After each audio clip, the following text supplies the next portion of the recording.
can't beat us, join us, please bring your coinage. We sing 3-pointers, money shots, all net, all vets. Bumps we not, jet skiing in them sunny spots. With women edible like gummy drops. Dummy stop, dummy stop. No weapon form can intercept a storm. Once my intellect is on, I'm projecting on magnetic fields and interact with blacks with athletic bills. I'm all about growth and development like residents of Ebbets Fields. Not to choose between woo and chew. We wanna line them colors up like a Rubik's Cube and fade to black, yeah, the truest hue. When you say the black man is God, who you alluded to? The usual, Clarence 13X, a worthy guest. The words expressed come from the word in flesh. Elijah M, the NOI versus Leviathan. Messiah sent from the heavenly branches. 7 P's from since G-Dub cut down the cherry tree. In the wilderness of North Amex, and we flossing death and forced aggression, or forced perception, forced protection, or forced confessions. It's all a lesson. The sorcerers from Corsica, killer tonics, sticks and drums like the Philharmonic Orchestra. You niggas still playing harmonicas from officers, fabric softener. Jive turkeys popping 5 perkies, playing with keys, the Scotch storage type.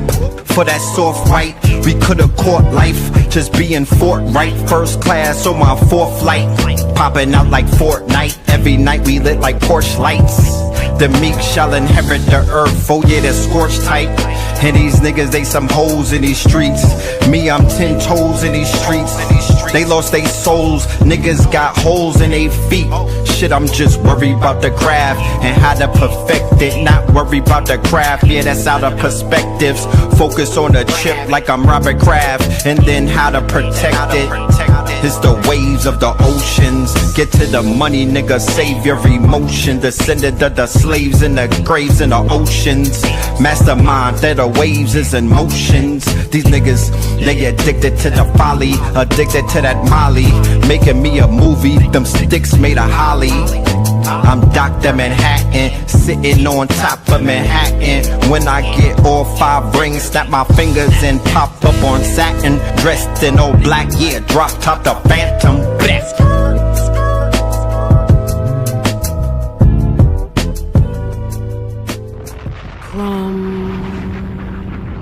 TV.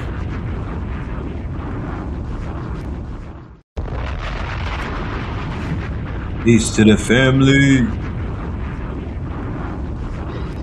Peace to you and yours. Peace to you and yours. Peace to you and yours.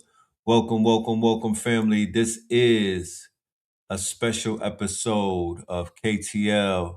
I know that we promised you guys that we are going to premiere our exclusive Dr. Ross Ben lecture. I'm about to say Dr. Ben.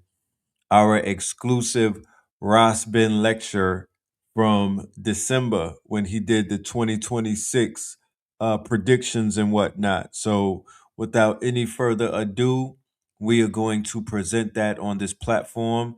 Brother Ra Aku is one of the guests in the video. And on Thursday, that is in 2 days, ladies and gentlemen, on Third Eye Thursdays, we are going to have Ra Aku and Ross Ben in the building for a special broadcast. All right, check it out. Yes, a once in a lifetime treat for the family. Once in a lifetime treat for the family. We are going to be bringing the good brother Ross Ben and Ra Aku, the Cosmo physician, on the platform. They will be in the building. So definitely tune in for that. All right. And also on Saturday, August 29th, we will be hosting our good brother Ross Ben in New York City, Brooklyn to be exact. Nicholas Bookstore in Brooklyn. We're going to be hosting the good brother Ross Ben, and we'll be doing a lecture. All right. This lecture is entitled The 2026 Prediction Market from Jason to Janice. All right. From Jason to Janice. We also going to have people opening up. It is going to be the place to be. We're going to have vendors in the building. We are going to be celebrating our good brother Ras Ben. We also going to be celebrating the release of our newest musical project, Voltron. Brother Cambada will be in the building. We're going to have hard copy CDs, and we will have merch on deck. Real quick, let me just show you what that looks like. You know what I'm saying? If anybody received their hard copy CD in the mail, drop an emoji in the chat. Yeah, drop an emoji in the chat because the hard copies are landing and whatnot, like the Third Eye Atlas. People are reporting that they're getting them. I mean, if you don't got a CD player in the Whippington, I suggest that you go ahead and you get you a CD player. Why?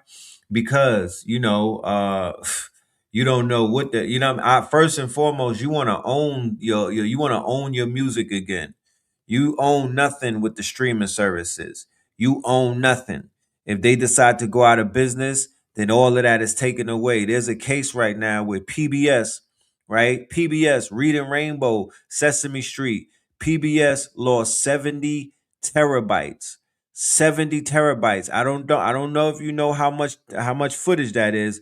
That's a hell of a lot of footage. They lost 70 terabytes because the company that had all of their information on a server just magically went out of business. This happened in the beginning of the year with Blog Talk Radio, where a plethora of shows, a plethora of footage, a plethora, an archive of mad shows got erased off of Blog Talk Radio. I'm talking about decades worth of work just got poof out of here. No trace. All right. But yeah, check this out. Oh shit, son. Look what the hell he came in the melly. You feel me? Not one but two. But that's how we do. Right? Let's go. Alright, Woo. Right now, gang. Right now. It's time. Track 12? Let's do track 12. Oh, fuck it. Why not? Because track 12 been going home. To this day! Right? To this day! Woo!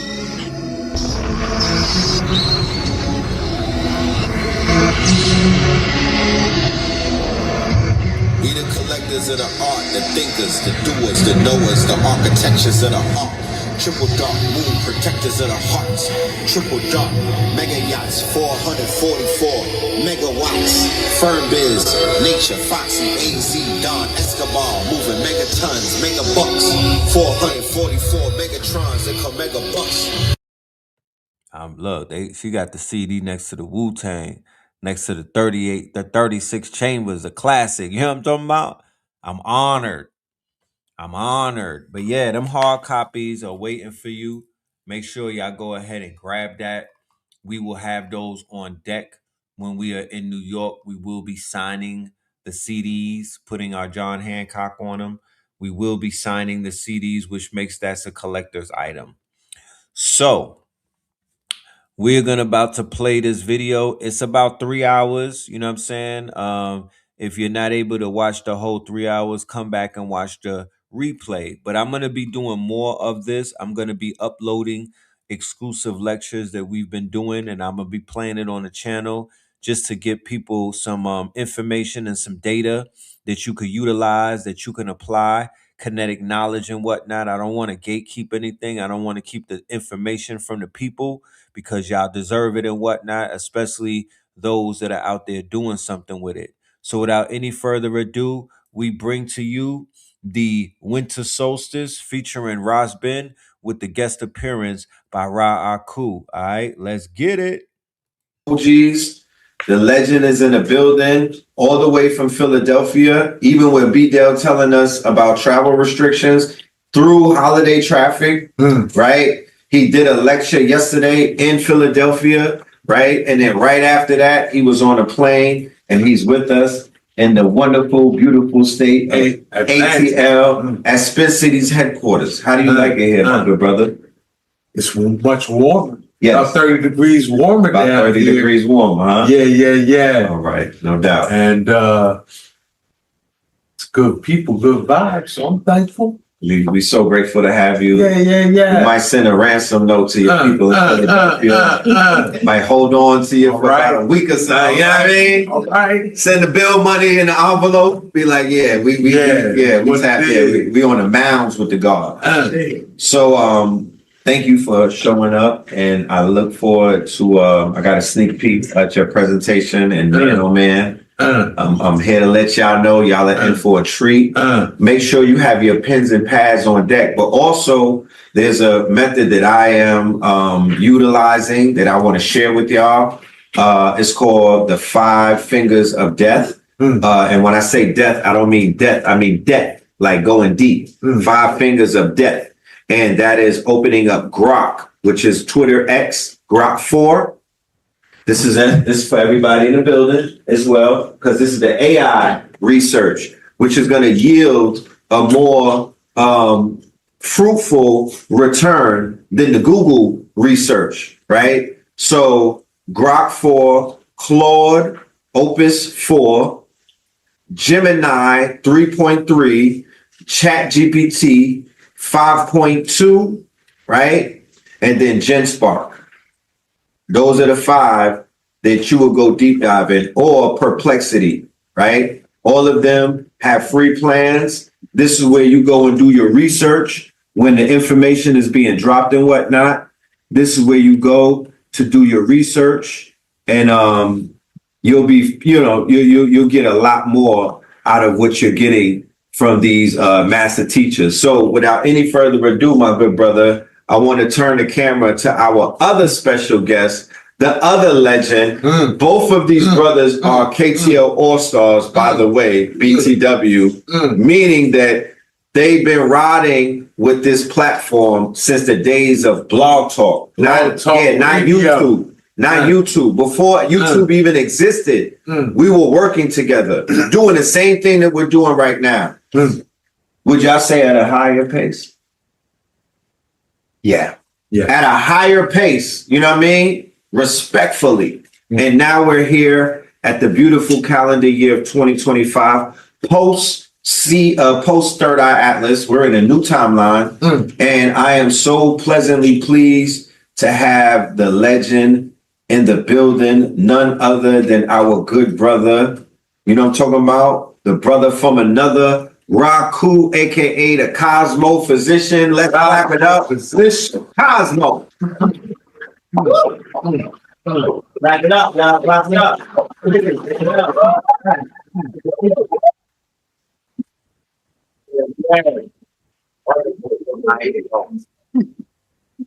Okay.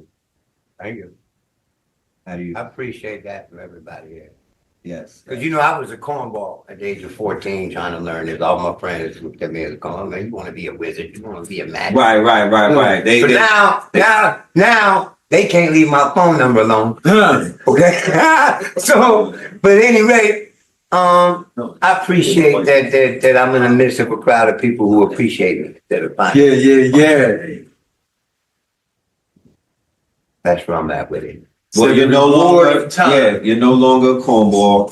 Nope. I'm the coolest thing in the gang now. You're the coolest thing in the gang. You cool in the gang.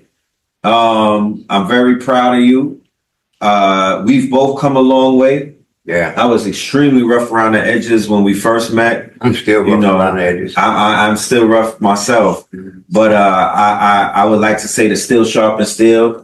So being in the presence of masters such as yourself actually forced me to refine myself and to sharpen my sword and to be more serious. As I seen how y'all were serious about your craft, it made me want to become a craftsman. So I'm just honored to be in the presence of 2 of my teachers.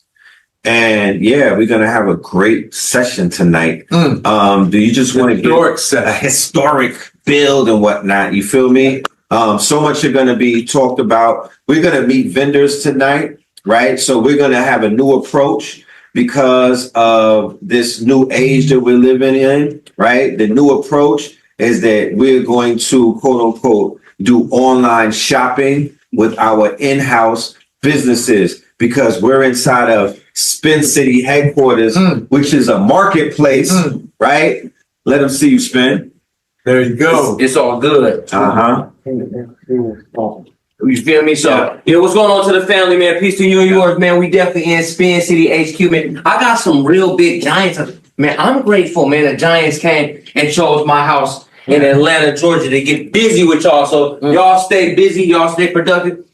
Hey, look, I've been trying to cook my OG with all kind of. I said, I'm in control of my timeline. I said, Spin, no, you not. I said, damn, OG. Yeah. Every time I turn around, I want to do this thing. He says, Spin, your ass lying like him. Y'all pay attention. Y'all stay lit, man. Peace to my OGs, man. I love these folks, man. Ra Aku session. Classic. I had to go live on YouTube. They missed the whole thing. I'm like, look, OG. I said, OG, free will. No, you don't. No, you don't, man. Man, live out the journey, man, and get it done, man. Peace to you and yours, man. Spin. That's right. Shout out to Spin. We're going to give his information later on for anybody that's inquiring about renting out this event space, Spin City headquarters and whatnot, which is available for the family that's out there to do things like weekend retreats. You could do showers. You could do quote unquote meetups. You could do networking events. You could do content here. There's a lot of things, but we have some powerful businesses in the building. We're going to have a halftime and you're going to be able to shop with them. We're doing mobile shopping. We're not window shopping, ladies and gentlemen, in the spirit of Hanukkah, Christmas, Kwanzaa. You know what I mean? We want to spread love the way that we spread love. This is a new format that we're doing to whereas we're going to be bringing everything like the marketplace, the information and the people to the people. So this online experience could become a little more personal. Usually I'm in my room. I got my green screen on, but now there's a live studio audience. You feel me? We got family in the building. You know, people are in rooms. There's children here. It's lovely. It's a home environment. You dig what I'm saying? But nobody could tell us when to go home. Nobody could tell us, you know, there's things that we are in control of. And we're on 13 acres of sovereign land.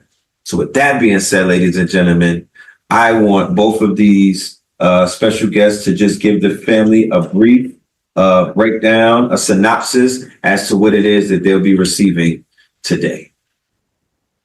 Yes, sir. Love, honor, and respect. Salute on this solstice.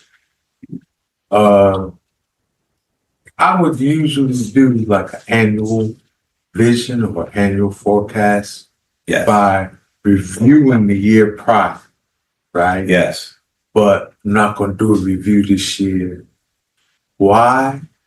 3-Eye Atlas. I feel the timing of 3-Eye Atlas's arrival at the dawn of 2026 is a part of this upcoming year. Right. And so I want to build on 3-Eye Atlas a little bit.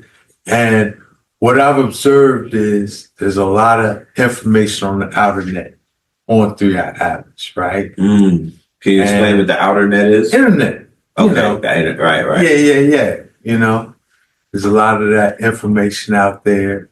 And you can push a button and get all the stats on it you want, right? That's right. That's what the AI is doing now. Yeah. All the stats. It'll give you the stats.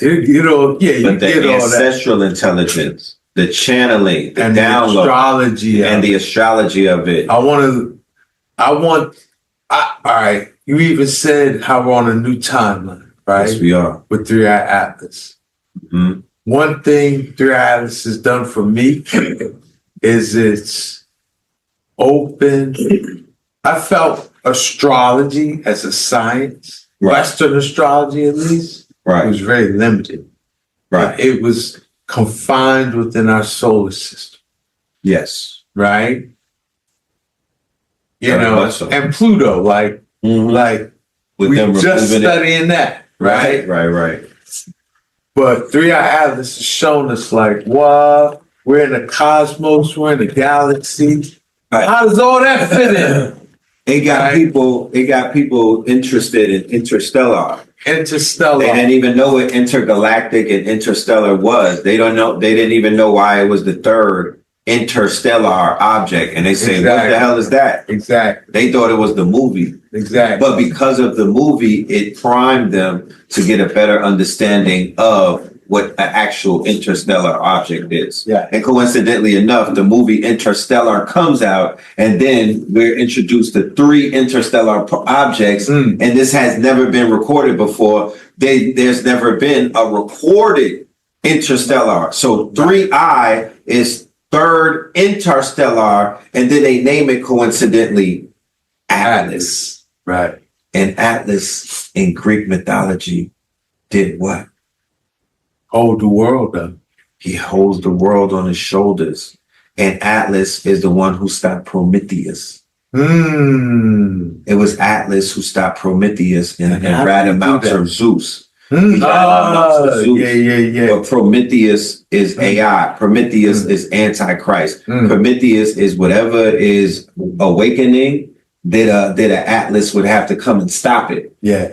That's what the Prometheus, and all of the scientists on the cover of the Times, all of them are in the same type of Promethean myth. To whereas their job is to give rise to this new life form or this new entity. They call it on the internet. There's this thing going on where they're calling it an H.P. Lovecraft figure called the Shoggoth. The Shoggoth, goth like gothic, but the Shoggoth, which is like a blob, is a homunculus, right? They say that's the internet. That's what AI is, and the mask that it wears when you train it would be GPT, Gemini. It's trained to be nice. It's trained to give the humans what they want, but it's an entity. It's actually it's a real entity. So they're saying that Atlas might be coming to address that. Yeah, because just to close my thought. Yes, sir. I see 3I Atlas opening the door for galactic astrology. Galactic astrology. Facts. Cosmic astrology. Facts. So I want to talk about that a little, because I know I'm with the Cosmo position. That's right. Right? Only right. That's the bridge. Yeah. So, and you missed the Star Nation. You got the Star Nation with you. I ain't gonna build on the Star Nation too much today. No, what I would say is anything dealing with the Star Nation has to correlate with the Third Eye Atlas, in my humble opinion. Okay. Yeah, I would think so. All right. I would think that's more of a grand event to even them. So, my good brother Raku, come up front and center, please, on this chair. This yours? No good. That's yours. That's mine. Right here, my good brother. And when we do the Q&A, we're gonna go and do the couch. So both of y'all will be on this couch right here, and then we'll have the audience, the live audience, and we'll have the audience, the KT aliens that are out there, be able to pose questions. So let me get some love, man. The old Jizzle. All right, Scorpion King himself, Ra Aku. Also, disclaimer. Yeah. If you got this on a Bluetooth speaker, if the little ones are up, just know that I got a foul mouth. There's so many words, you know what I'm talking about? So yeah, on the winter solstice, we're gonna be on some winter shit. This is definitely gonna be this is not Disney on Ice. This is the winter solstice strong end, and we are here with a 60-year-old, a 50-year-old. You know, I'm on my Richard Gregory shit anyway. You know what I'm talking about? Like I'm starting to just be very I'm letting it fly, you know what I mean? But with that being said, with that disclaimer out the way, Ra, our motherfucking cool, the Cosmo physician. How you doing, my brother? How are you managing, first off, in this reality? I'm managing well, girl. I'm well as long as my children are well.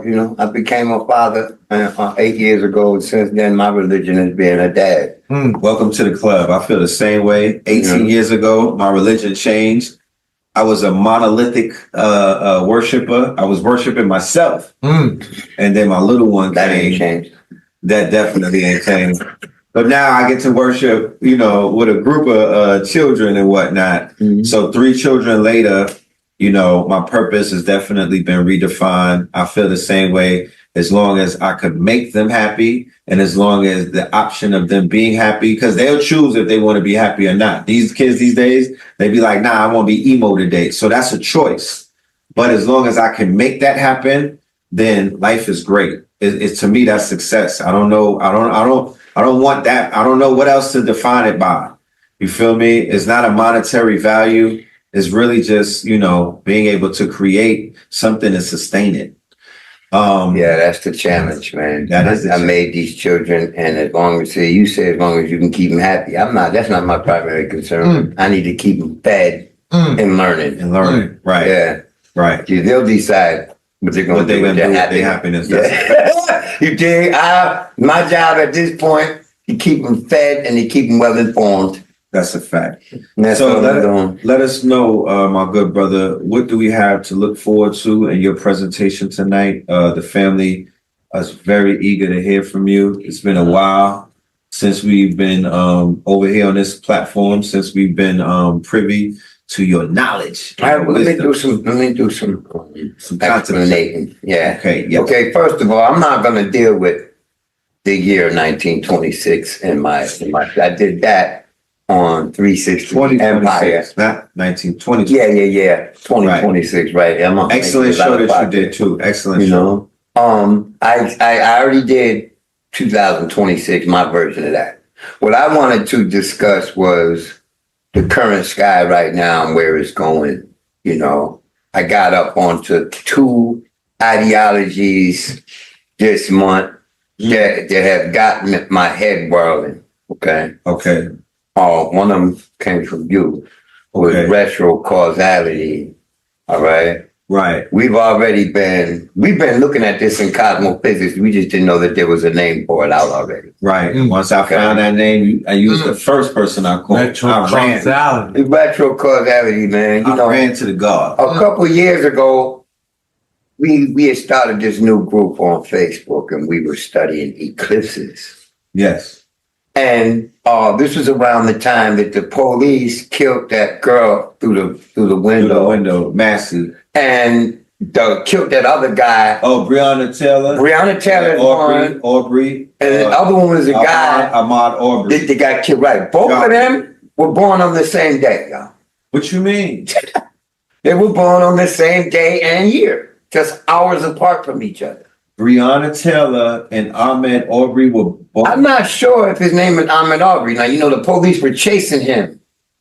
Oh. And they, Scott? I don't remember the name, okay? I remember the cases. Right, okay? The cases. So, the police shot the girl through the window on the safety check. Right. And the other one, they stopped this guy, but he ran. And they chased him. Chased him and shot him down. Yeah, and shot him down. Okay. And he was unarmed. Okay. Now, both he and Brianna were born on the same day. Wow. So we were in this group on Facebook discussing that phenomenon. Right. And somebody said to me, well, they weren't born in the same city. And it's highly unlikely that they were born at the same time. So the whole group on Facebook was involved in the conversation. There's like 30 people involved. Right. But only 2 people there were my students. Right. So, but I gave the assignment to everyone. I said, well, they're both born on the same day, different cities, different times of day. So we're not dealing with the same chart, even though the planets are going to be highly similar. Right. I said, but both of them being born on the same day were born under the same eclipse. So you can use that eclipse that occurred right before their birth. Right. To see the shared destiny that they had. They both got killed by the police. Right. But at different times. So if you wanted to consolidate that karma, you can do it by looking at the eclipse. Well, one of my students took it a little further and they applied the principle of progressions to the eclipse. Okay. And another of my students went way back in time and found the root eclipse and used that. Well, both of my students, Solstice Ties and Mo Heezy, both of them discovered something that day. Okay. The Solstice Ties discovered that we can use a chart from 1,200 years ago to read your ass today. Wait, what? Wait, what? Yeah, because she said, okay, I looked at their mother eclipse. I mean, I looked at their common eclipse. Right. Because they were both born on the same day. There was eclipse before them. Right. In the month before them. So she went and found the mother eclipse of this eclipse series. Wow. And she used it. She did the same thing with Malcolm X. She did the same thing with Martin Luther King. She did the same thing with a whole bunch of prominent figures so that we could see, is it really telling or was it just her? She wanted to see. Right. So when she brought it to me, she brought me Malcolm X's chart and said, look, I've been looking at this and shit appears to work, but I might be deluding myself. So I want you to look at it Right. and see. So I did. I looked at it. I made a minor change to what she had done. Okay. Because she put the eclipse together like this. I put it together like that. Okay, you lined it up. Yeah, I lined it up to a perfection, to a perfectitude. I mean, an exactitude. Right. And she said, well, I didn't do that. I said, yeah, but you brought it close enough. It's within 30, that's within 30 seconds. And what I had done wasn't 30 seconds different than what she had done. Right. Right. So I said, I just needed to be perfect to see if it really works. It needs to be the work when it's perfect. When it's perfect. Right. So we put that technique and observation against the events in Malcolm X's chart, and it appeared to both of us, we agreed, that the 1,300-year-old chart that is the mother eclipse for the eclipse that Malcolm X was born on was sufficient. And I was like, yeah, that ain't good enough for me. I need to do it to myself. Right. So I did it to myself. I did it for the birth of my daughter and the birth of my son. And it gives perfect indications. My wife is a Capricorn, right? Right. I look at my children as gifts given to me from her. Right. Because she gave me my son. She gave me my daughter. Right. Right. So when my eclipse chart is October 10th, 991 AD. That's 991 AD, October 10th. Okay, that's my eclipse chart. Right. Well, I progressed that chart to the birth of my son, and it puts Venus on the IC perfectly. The IC is typical of Cancer. My son is a Cancer. My daughter was born under Capricorn. When I progressed that 1,200, 1,300-year-old chart, Right. to the event with my daughter, it puts Venus on the midheaven. See, on angular. So, see, predictive astrologers know angular planets are Right. straight hits. It's bullet in your face hit. You know what I'm saying? Right. It's not a miss. And when So, you say angle, you mean like midheaven and yes, sir. Midheaven or ascendant, descendant, or descendant. Yes. These places are the most telling. Okay, when you're looking at the chart, you're looking at a progression. Mars across the 12th cusp is like an argument across the street. Right. You still see the conflict, but you're not a part of it. Okay, Mars at the ascendant, you're one of the combatants. Mars on the 4th cusp is happening in your neighborhood, it's happening in your immediate vicinity, but doesn't necessarily involve you. Mars at the midheaven, you're directly involved. So the Mars on the descendant, this involves your partner or someone who you have a close connection to in your life. See, it even tells people around you. You see? So when planets move over the angle, these are highly significant motions. Planets that move over the succedent places or the lesser, stronger places don't necessarily manifest as physical events. Right. They can manifest as a thought process. Right. You know, I'm sitting here thinking about the fact that I ain't got no root. It ain't that I ain't got no root. Right. But I'm sitting up here entertaining that thought. Contemplating it. Right, that would be Venus on the 12th cup. But Venus at the ascendant is somebody coming to me, yo, let's make this money. So this eclipse progress put my children on angles.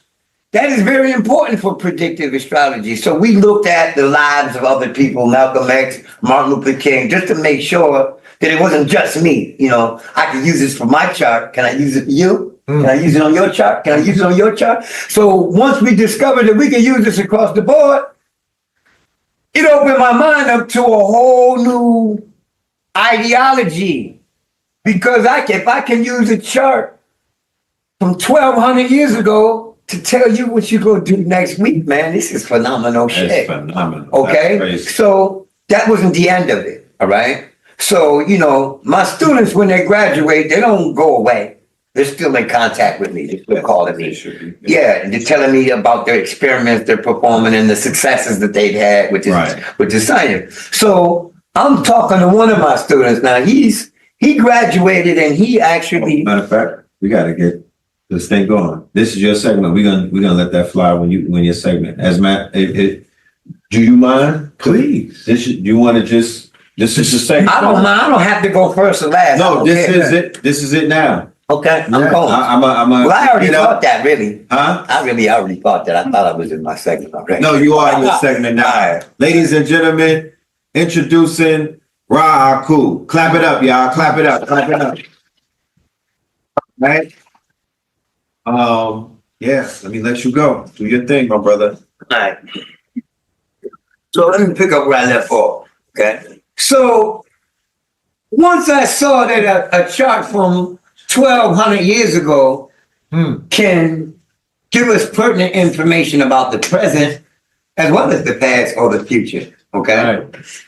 This opens up time is it opens up your mind. Yeah, it opens up your mind to a whole new potential field of experience because I had not realized before that I was going to be able to use a chart from 1,300 years ago. One of my students, South Dead Ties, woke me up to that, okay? Now, another student of mine, his name is Mo Easy. I call him Mo Easy, right? And he doesn't want to be that popular, so I'm only going to say that, right? So I take this to him. I say, yo, man, South Dead discovered something and it's really working, and I want you to use it too so that we can build on it and increase on how it's used. To create a technique that works in astrology is monumental for every astrologer. Just like if you're a computer writer and you discover a new way to blow up the internet, okay? So this is what we try to do in celestial science, right?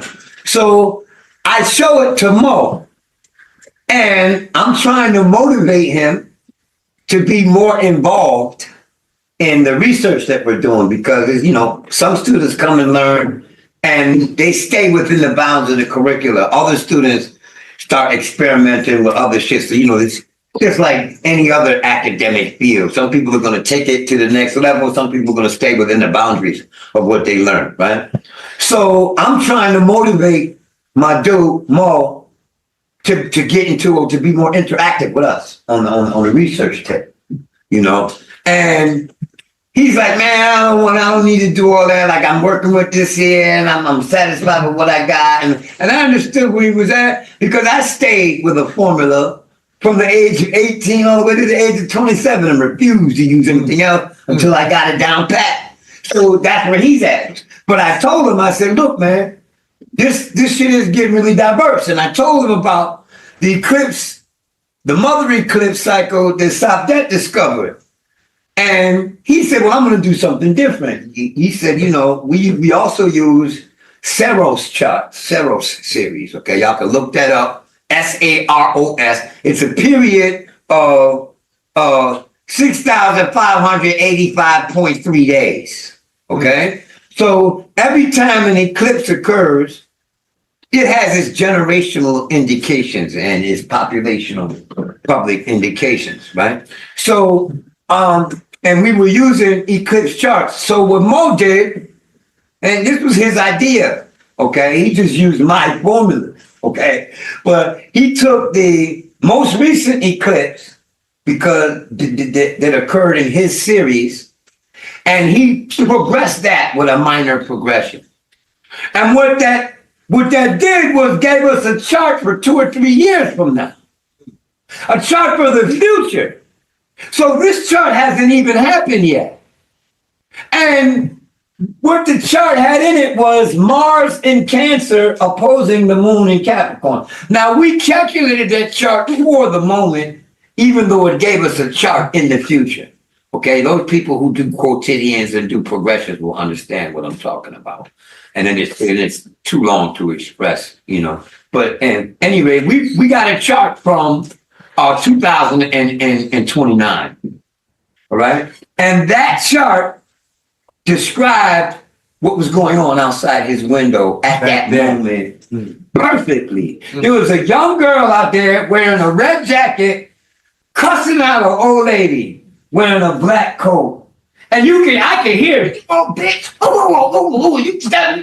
I asked him, what was that? He was like, that's the Mars opposed the moon right here. And I'm like, take the phone to the window, because we're talking on FaceTime. And he's showing me the girl cussing out the old lady. Anybody that knows Capricorn knows that Capricorn is black. Capricorn means old. And with the moon there, it's talking about the old lady in black. It literally says it. And Mars in Cancer literally says the hostile girl in red. And that's what was happening. So what I discovered here, what we discovered, because that wasn't me by myself, okay? This is my students experimenting with the methodology that I gave them after they learned how to use it, making these discoveries, okay? So this is what we're doing in cosmophysics. Now, that was just self-promotional shit. We get to the moment. I hear people talking about 3I Atlas comet. And I hear people talking about intergalactic astrology based on it. We've been doing the astrology of comets for thousands and thousands and thousands of years. This is nothing new. 3IA is new to you because it's just been spotted. But the phenomena of comets and the astrology of comets is a very old practice, I believe, that precedes astrology. Okay?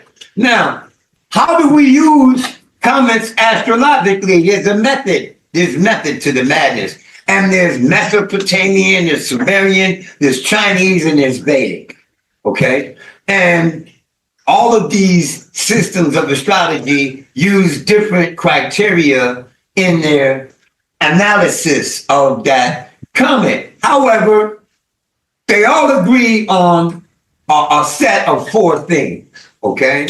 The shape of the tail has to do a lot with how that comet is going to manifest itself, because the shape of the tail gives different indications of the direction that the comet is going. All of the schools of astrology that dealt with cometology also use the direction. They say the direction that it is coming from, or the constellation that it was spotted in, will describe directionally where the event or process that it gives indication of comes from.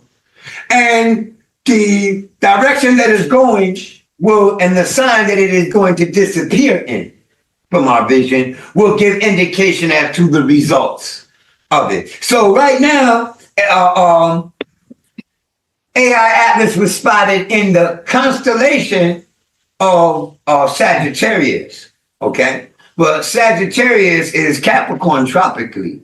So when you apply it astrologically and not astronomically, it's going to be in a different constellation that you hear in the media, all right? Because we use the tropical zodiac over here, okay? I'm not talking about you people that use the sidereal zodiac. We use the tropical zodiac over here. Okay, so tropically, while it's in Sagittarius, we're going to see it in Capricorn tropic. Okay, so we can still use both of those signs. Sagittarius talks about foreign travel and globalization, dealing with things on a broader, wider, more inclusive of population scale. Okay, whereas locally, Sagittarius references to schools, anything from preschool to college. Any kind of schooling whatsoever, whether it's a school for MCing or a school for being a plumber, all of that is Sagittarius, schooling period, education period, okay? Capricorn deals with building and corporation. And since the comet is moving backwards, it's moving from Capricorn into Sagittarius, then we can see things going from a state of stillness and being locked and being slow to being sped up and accelerated, because Capricorn talks about stillness. It talks about being slow, like sludge, okay? Where Sagittarius is more like a flowing river. So things are going to pick up. Things like what? All kinds of trends, the computer, technology, genetics, history, all of this stuff, okay? Like even though this is off topic, Peep this. They just discovered another underwater city in the Gulf of Mexico. That makes 3 underwater cities they done found in the motherfucking Gulf of Mexico. Okay? To give it more proof that America is Atlantis. Okay? So don't think that it's coincidental that what's his name? The Orange Man? Trump. Trump wants to claim America. he wants to claim the Gulf of Mexico as the Gulf of America. Because they're like, yo, we finding cities down there. You know, they done already sent their little submarines down there. They was going on into it. You done already did that. So since they have, and you know they have, because now he comes out his mouth talking about that belongs to us. That's the Gulf of America. You dig? Why all of a sudden do you want to lay claim to that? Because it's going to give evidence of civilization existing in North America long before the pyramids were built. Okay? And a lot of our people don't want to hear that. So that's why I've been for a minute. Okay? And I've been on this other thing, the retro causality. Because Mo accidentally discovered that we can use charts from the future to read the past. That modus operandi has been my drive for the last couple of months, and I've been using it on my clients. They don't even know. You know, I've just been using it and giving them their schedules from it, and it's working. So when people say to me that astrology isn't real, my first response is, what the fuck do you know about it? And I can already tell as soon as you say it ain't real that you don't know a goddamn thing, not one whit. Okay? As soon as you say it don't work, I already know. It's like me, like you been to New York City? If I say ain't no tall buildings in New York, you know I ain't never been there. You gonna say you been to New York, champ? Because that's where all the tall buildings are. So as soon as you say astrology don't work, I already know you ain't studied a damn thing. So before you say anything about this science, make sure you're astute to its practice, right? So this retro causality, you can Google this, okay? Now they have hyped it up in the media and stuffed every single philosophy into it conceptually. I'm not dealing with all that because I can't grasp all that at once. I'm dealing with what I've already discovered that was phenomenal to me, that points in the future appear to be nurturing points in the past. Wow. So that the future can exist. Okay, A.A. Rashid said to me years ago, and this was before retro causality was even a tagged thing. All right, A.A. Rashid said to me, man, look, man, because I draw, I'm an illustrator, right? He was like, yo, I've been thinking about doing a comic book. Can you do comic books? I'm like, yeah. He said, yo, what about, the future sending niggas in the past to establish the institution that is functioning in the future? A plot like that. I said, man, I've been thinking about stuff like that for years, about how all the prophets that we know, right, could have came from the future, and they were all in the same class, but they were all set to different epochs of time, and that was my thing. So we were going to incorporate that into a story. It never got off the ground. But then I discovered that we can use the Saros series, right? At the age of 54, you're in your third Saros. Okay, so you can use the Saros charts. And I said, look it up. S-A-R-O-S, it's an eclipse cycle. It's like a year for eclipses. Okay, it's a measure from one eclipse to the next. Okay, 18.3 years, basically, right? So, at any rate, when you look at the recent Saros that happened from your series, you can put a progression on that. It's going to give you a chart for the future. Okay? So what this has me understanding is about time. Time truly isn't linear. We as human beings functioning off of a mental impulse see time as a linear beginning one event after the other. When in all actuality, time is just like everything else. It's just like sound. Okay? When I speak, sound moves away from me in the bubble. People above me can hear me, and people below me, they can hear me. People from every direction can hear me because sound grows as a bubble. Well, I think time does the same thing. Okay? Because if planets in the future give indication as to what happened before those configurations happened, and planets in the past do so, then time is absolutely working in every direction. Because you have to be able to wrap your mind around that. Because as we think linearly. Go ahead. So I was just about to ask, does that make our impression that time is linear, does that make that an illusion too? I believe it is. Because if a chart from the future can accurately tell us what you're doing right now, then linear manifestation is a motherfucking lie. Oh, it is obvious, okay? It's a lie. The thing is, how do we say this? The oxymoron of it, okay? The oxymoron of it. See, like for example, you were born, you had a beginning. You don't remember that. So as far as your mind comprehends, you've been here for fucking ever. Oh, because you don't remember no beginning. Oh. No beginning. No, you don't remember no beginning, man. You have no concept of your beginning. You don't remember being born. You just woke up in your body one day, and you don't even remember that day. So as far as your mind is concerned, you've been here forever. Okay? Now, but you know that ain't true because why? We see people being born, we watch them grow, we watch them die. Yeah. We watch people come and go. So we already know that there's a multiple frequency field manifesting all at once. And astrology is just a means by which to prove it. And I'm going to tell you how. Even though if you don't do astrology, you ain't going to really grasp it to its fullness. We can take your birth chart, which is example A. We can take how old you are. Now we can divide that up. We can take your actual age from the beginning, from your birthday to the day, how far the sun or the moon has traveled. We can divide this by 5 and pick up a chart for 1/5 of your age and it'll show us what you're doing right now. We can divide it by 7, by 6, by 9, 13, 25, it doesn't even matter.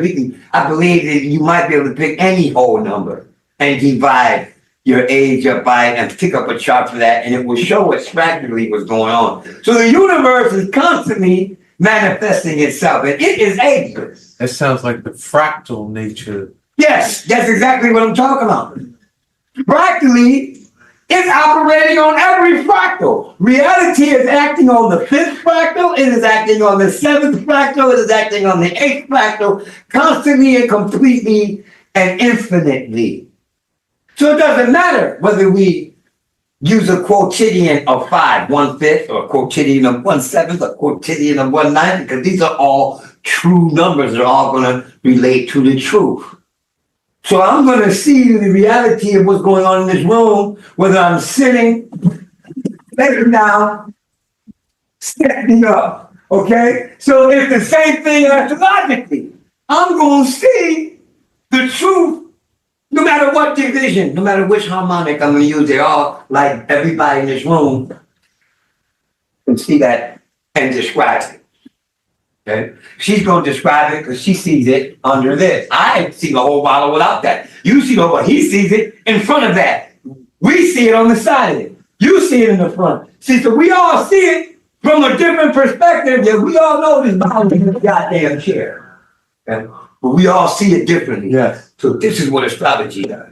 You hear? All right. I'm coming. This is what the astrology does. So when people say, which chart is the strongest? Well, whose opinion is more accurate? Yours? You take a picture of that bottle in the chair, and I take a picture of that bottle in the chair. Whose picture is a more accurate picture of that bottle? Both of them are equally accurate. See? So the past, the present, and the future, this is preference. So we can make sense of things. But the Most High is infinite. So there is no past for him. There's no future because he knows the future to death already. He knows the past is only right now to the Most High. Like to us, there's only right now. See? When I say Most High, I mean in the realest terms, most absolute. Because people are like, well, I don't believe in the Most High. You believe fire is hot. You did. Nobody disagrees with that, right? So when people say we all have our own perspective, so we all have our own truth, that's a lie. There's only one truth. See, we all agree that water's wet. We all agree that we need to drink and we need to breathe. See, there's no disagreement there. We don't all have our own perspective on that. You don't have your own perspective on the temperature of fire. Everybody in this motherfucker agrees that that shit is too hot to be playing with. And so does everything in creation. So when we can find uniformity, we have absolute truth. Okay? Where we can't find uniformity, we're going to have to rely on our own perceptions and our own personal truths. Okay? But you got to know your own personal truth is not real. It's a preference. It's not a truth. Okay? I can convince myself that my grandma is sitting in that chair all day, and everybody in this room does not see my grandmother. You see? So that's not my personal truth. That's my personal illusion. You have to be impartial with your description of the reality if you're going to study it. Okay? Just because I say my grandmother's in that chair doesn't make it so. Do y'all see her? What color is she? Is she her complexion or her complexion? Or my complexion? See? So you don't see her. Right? I can sit here all day and insist that she's sitting in that chair with us in this room. See, my reality that's not my reality. Because everybody here sees this goddamn water. So the reality is that the water is right there. Okay? And then that's the truth. Once we take this out of here, if you insist that water's still in that chair, that's not your personal truth, champ. That's your personal illusion. So where we differ is not absolute. Where we all must agree is the absolute truth. Everybody here agrees this shit is wet, right? Who gonna tell me it ain't? So when I dump it on you, don't be mad. Don't say I made you wet. You see? Everybody here agrees this is wet. Every creature on the planet would agree that this is water. So all of that, we have our own personal truths, is a buttress for acceptance, okay? We all have our own opinion. Keep it real. We all have our own preferences. This guy likes to be massaged. This dude likes his feet tickled, and this nigga here likes to be beat with a wet towel. Okay? You see? So, we all don't have different truths. We all have different ways of gaining our pleasure. Okay? Because everybody agrees, even the nigga getting whipped with the wet towel, that shit painful. There's no disagreement on whether it's painful or not. The disagreement is on whether it's enjoyable. You see? So, where we agree at, we know it's true. And where we are able to successfully develop differences is not true. So the first thing that needs to be defined is the difference between what is true and what is not.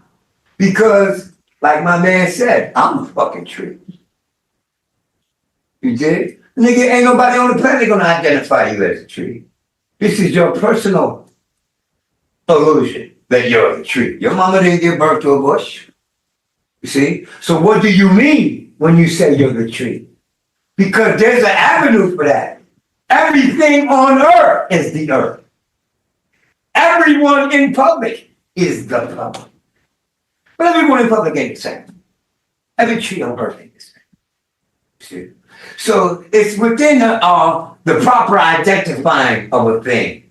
And people have to agree on what is going to be accepted in the examination and what is not. See, personal opinion and personal projection cannot be imposed on the truth. So why should we let it be? And the other guy's gone, and I am out of ideas for conversation. So if y'all want to add to it, if y'all want to add and build on and see, I knew this was going to happen. I'm gonna take this moment right here and say, I need this shit. Okay. Good, man. I don't ever get to go on a show and not be the main talker. Even when I'm not supposed to be, I ain't even booked as the main talker. Okay. It just always happens that I just happen to be the one that carries the show. And you know something? That's not what I want. If I had my way, we would pause this shit right now and I'd go get my other counterpart and his ass would be in here participating. Sorry, man. Don't be sorry. Just come on over here and get in the show. I need all that. Yeah, leave me here to carry this whole thing by myself. Okay? And just because I can don't mean I don't have a problem with it. I got problems with it. All right, good. Now you're here. I'm here. And now I can take a break and go stuff my face. I hope y'all enjoy the conversation. I'll be back in a minute now, all right? It's your turn. All right. Man, I got to figure this tech out a little bit, try to. And y'all ask Red Pill to come and pull up the PDF? And I think there's somebody who's out here, but the cookie girl, I don't want to know nobody.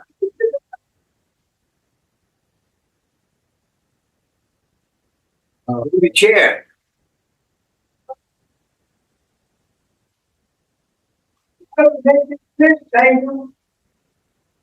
That's my dinner. Oh, I thought that was food for everybody. That's my dinner, bro. Yeah, okay, I ain't got your food. I ain't worried. Don't worry. I thought it was there for everybody, excuse me. Well, while we're waiting, let's do that PDF.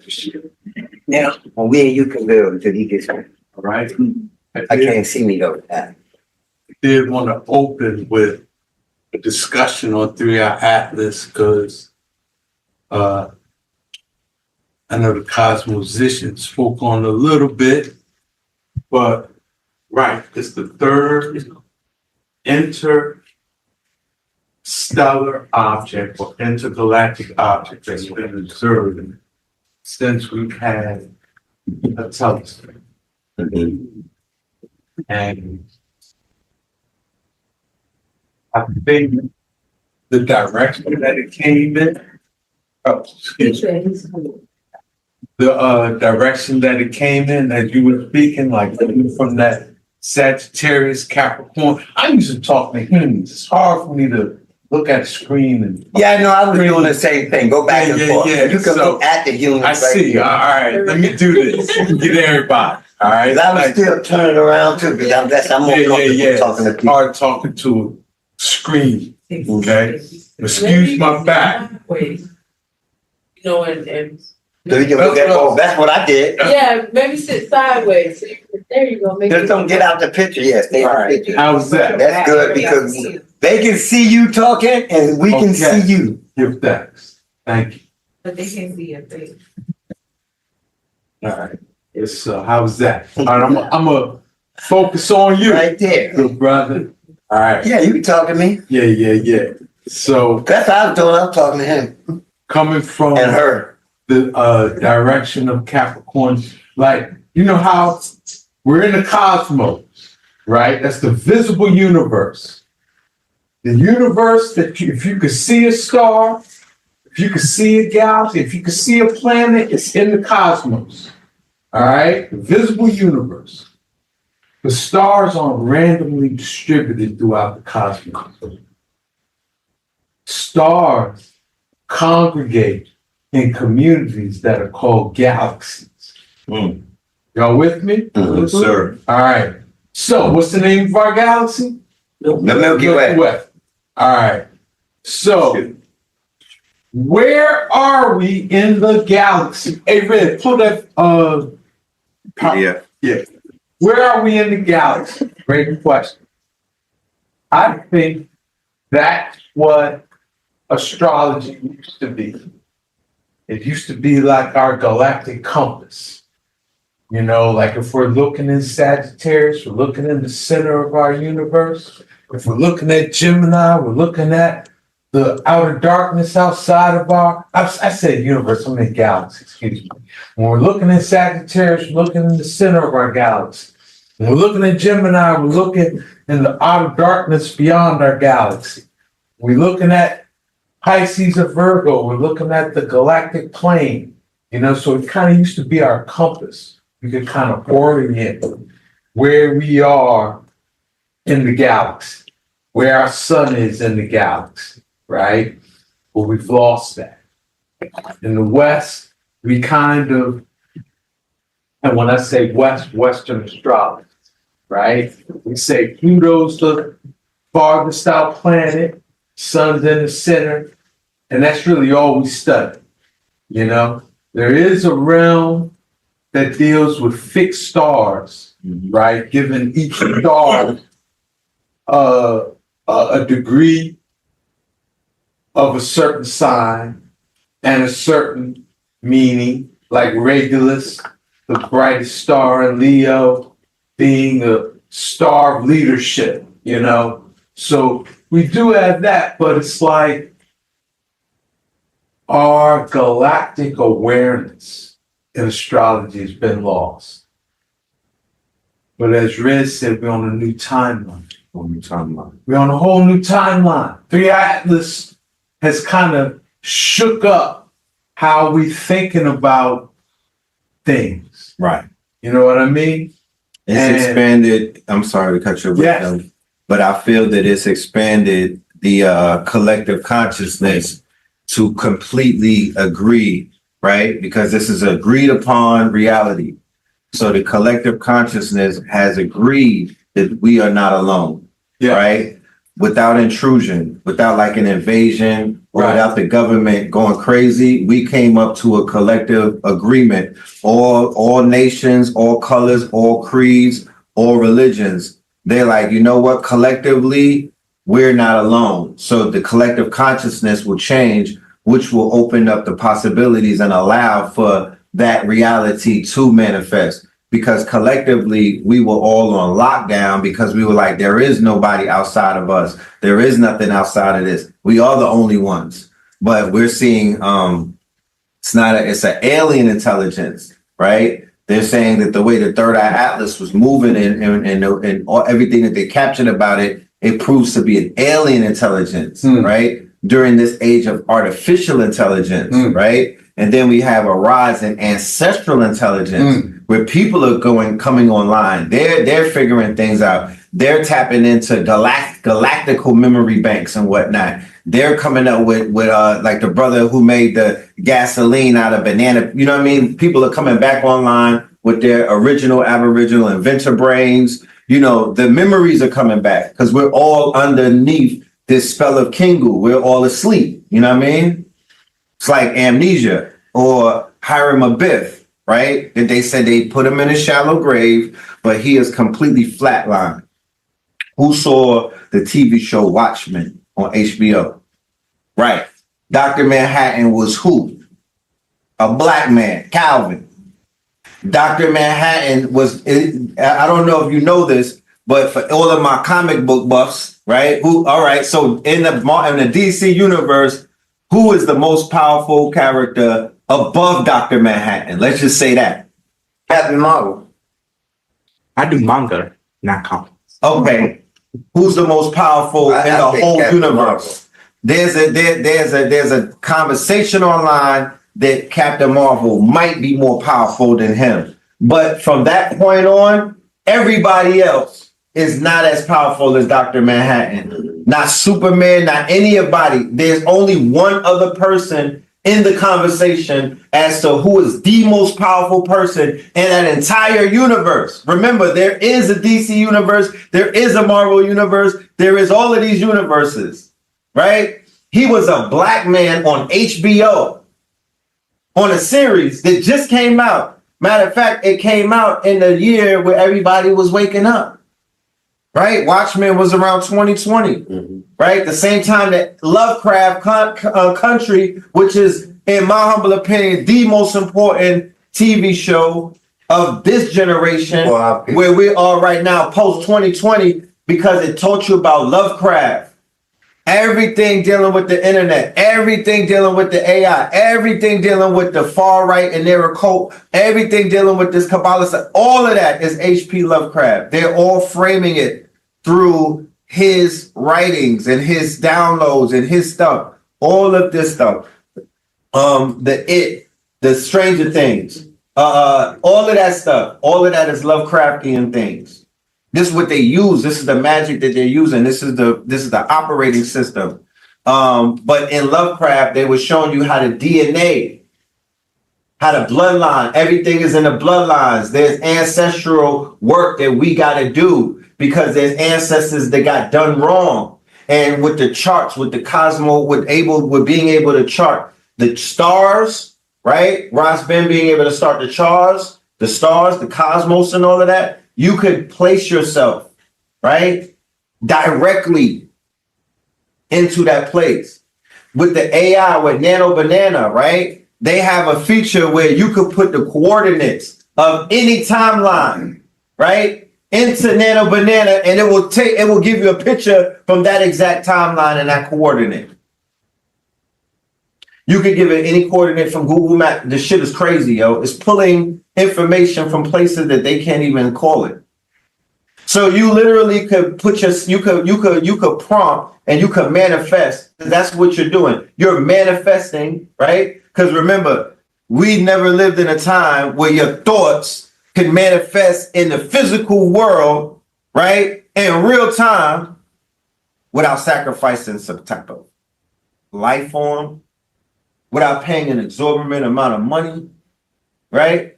This was not possible. Now with your phone, you could think of something and manifest it in full color in an art style that you probably couldn't even have paid a person to mimic when it wasn't when this wasn't available. That's magic.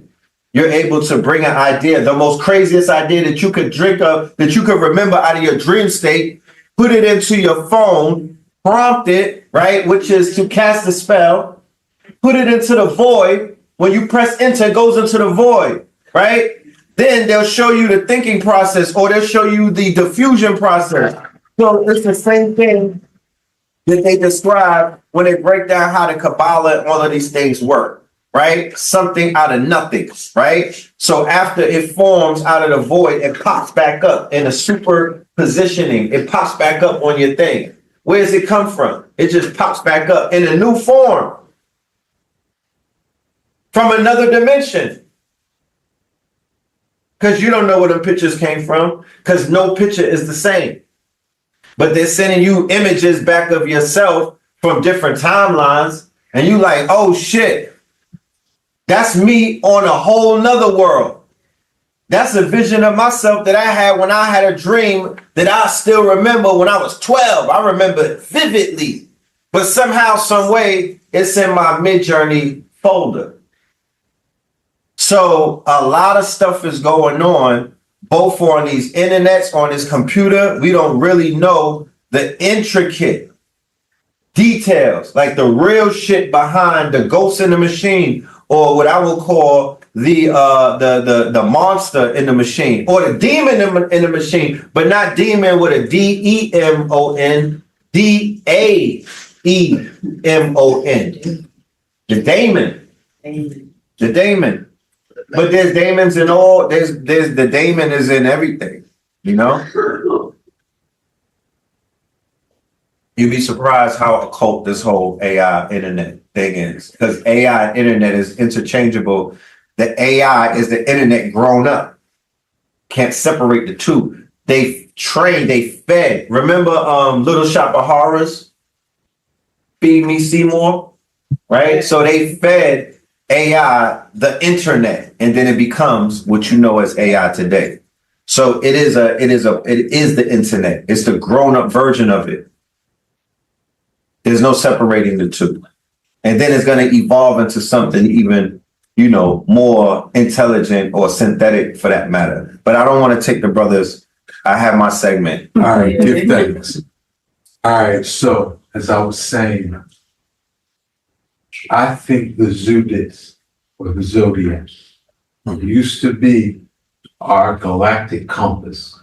Yes. It used to be how we could orient ourselves within the galaxy. But that aspect didn't make it in Western astrology, right? The mic, if you could grab that. You could. It, you know, that part didn't make it to the West. But as Rez said, we're on a new timeline with this 3-eye atlas. And I think it's putting us on that timeline to get us to think beyond Pluto, to get us to think beyond fixed stars. What's fixed in the universe? Right. Everything's moving. Everything's moving, Right? So 3-eye atlas got us thinking galactic. Ooh. And sorry. That's no. Something just hit me when you said fixed, because fixed means what do you put your attention on, right? So they're telling you what planets to fix your attention on. With stars. Right, with stars, because what you give attention, you give power to. What you give attention to, you power up. So these fixed stars that they got us focusing on, but they never mention Sirius. Well, now Sirius is considered a fixed star. Yeah. I mean, if you study the fixed stars, right, you can see the zodiac, 360 degrees, right? Right. Each constellation has what they'll call like the A star or the brightest of that star. And they'll give that star, depending on its name, depending on the constellation, and so forth, they'll give it some meaning, right? And they might do that for the B, C, and D as well, right? And they call those fixed stars. So Sirius is a fixed star. Fixed star, okay. 13 degrees Cancer, right, is Sirius, right? So they do have that, right? But we know in creation everything's in motion. Yeah. And so and does the fixed stars give us orientation in our galaxy? The studying the fixed stars give us orientation in our galaxy? Not really. Right. You know, this galactic astrology, this 3-eye atlas, what the cosmophysician was talking about, how 3-eye atlas came in from the direction of Sagittarius and left in the direction of Gemini and Cancer. Right. Like, that's significant. That's important. Right.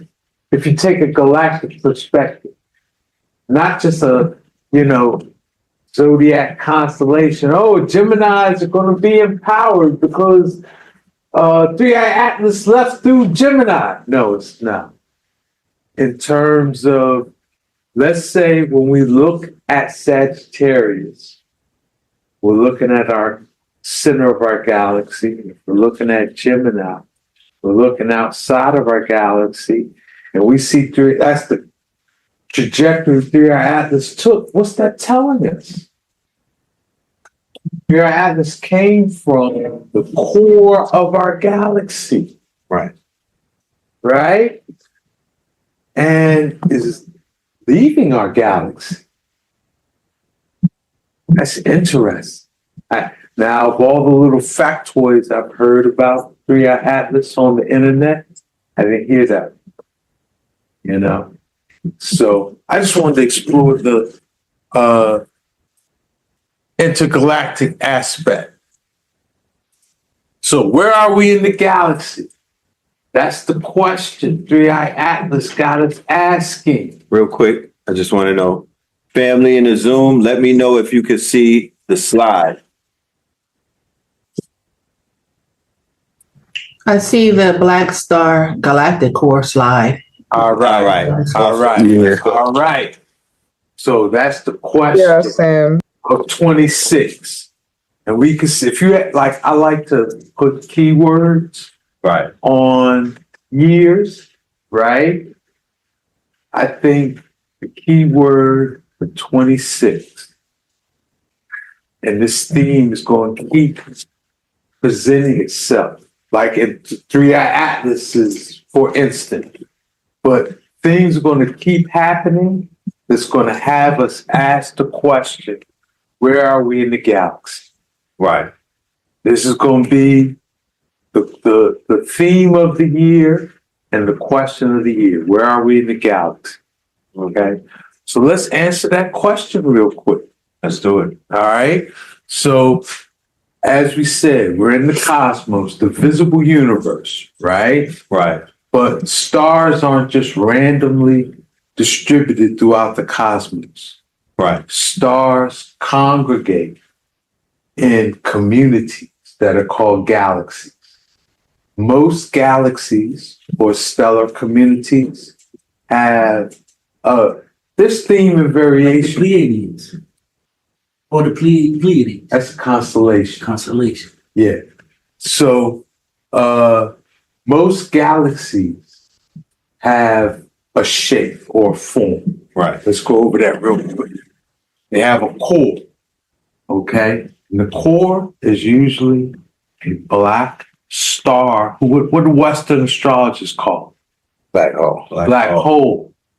Right? Right. Fake sun. And why they call it a hole instead of a black star is because the black star is so heavy, so massive, so dense, not even light. And it's the speed of light cannot escape the pull of the velocity of the speed of light. Can't escape it. Right. Escape the pull of gravity, its gravitational force. So it appears like it's a void, but it's not. It's a black star, not a black hole. Okay? Wow. I agree with you guys. Oh, give thanks. I totally That's a agree. galaxy. No, there's a black hole core in the center of galaxy. Right. Got it. Okay? So each galaxy has in its center, usually, there's themes and variations to this. You know, he ain't even in the picture. What is a galaxy? Please explain that. Galaxy is a community of stars. That's what I'm attempting to So it's do. all stars. Do me a favor, Ross. Galaxy of stars. Sit Do me a on favor. the center. He can sit right here. Sit right here in the center, please. Yeah. No worry. They can hear you. You gotta hit the arrow there. You can move up. Black star. Yes, Move up. Let's go. And then All right, boom. yes, so I'm explaining. You got the cosmos, Yeah. the visible universe. So anything in the universe you can see is called the cosmos. You with me? Yep. All right. Now, stars aren't randomly distributed throughout the cosmos. Three. Okay? Stars congregate in communities, almost like a city. We are. Like a city, right? In communities called galaxies. You with me? All right. So we're talking about the structure of galaxies now. Right. How these communities are usually structured. Right. And they're usually structured where they have a core or a center. And in that center is usually a star that's so massive, so dense, so Magnetic. ultramagnetic. Okay? Its gravitational force, its gravity is so strong. Not even light, the velocity, the speed of light can escape its gravitational pull. So it appears like a black hole. And that's what Western astronomers call it. But it's really a black sun. You with me? You said what I need to say. My man. So, this black star in the center of galaxies is spinning very fast. It's spinning very fast. What does something spinning create? A centripetal torus field. Centrifugal force. Okay? So the centrifugal force of the black star spews out spiral arms of hydrogen gas. You with me? Yes. That hydrogen gas, because it's being spun out so, what do you say, violently, such velocity, right? It creates stellar nurseries. or places where stars are born. Y'all with me? Okay, so that is a galaxy. Okay, where are we in our galaxy? What's the name of our galaxy? Milky Way. Milky Way galaxy. Where are we in our galaxy? On the outreach of one of the arms. There you go. There you go. We're 26,000 light years from the galactic core. Remember that number? 26,000.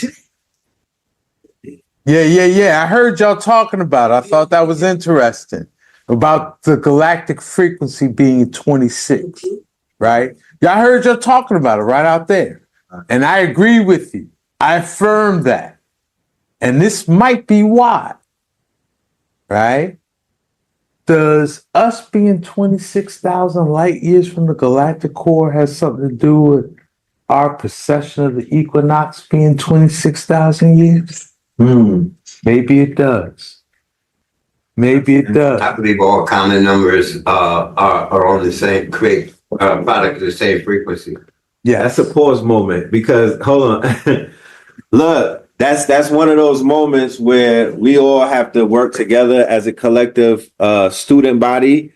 Well, I asked that question hypothetically. No, but I want the students who have the AI, they got the 5 different sites in front of them. I want them to take that one question along with others, even some of the stuff that you posed earlier. And I want us to give feedback. I want to create a feedback loop. So at the end of our presentation, I want the students to present their work and say, yo, that what he just posed, I was doing the science on it while we was doing the science. So that's the new level of where we're going to go with it. But please continue. Thank you, Bradley. All right. So here we are. Here's our solar system in relationship to the galactic core. As the cosmophysician said, we're on the outer reaches of an outer galactic spiral arm. Okay? The spiral arm that we're in is called the Sagittarius wing of the Milky Way. Wow. Because when you see the Milky Way in Sagittarius, this is what you're looking at. The band of the Milky Way we're a part of. Y'all with me? Yes. All right. So the ancients, from my study, okay, it seems they would say we're anchored into our galaxy by the Sirius star system, particularly Sirius B, which they say is a star that's like the galactic core, right? Because it is a black star, it's an invisible star, we can't see it, right? It's a dwarf star that's very dense, right? Our solar system's anchored to our galaxy through the Sirius system. Okay? So that's just a quick, like, if you say, hey, where are we in the galaxy? That's just like a quick overview. We're going to talk about it a little more as it relates to astrology. All right? Sure. All right. So we heard the brother talking about sidereal versus geocentered astrology earlier, right? And that's such a heated debate in astrology. Like trying to discredit other astrologers and discredit, like that's because they don't understand it. They're both of them derived from 2 different circles being measured. Exactly. That it's just like, let's say you're a scientist, right? And you're not using a macroscope, which is astrology, not using a big lens, right? You're using a microscope, right? You know how they got the microscopes where it's one scope, you're putting your eye to one scope, but it has 3 lenses.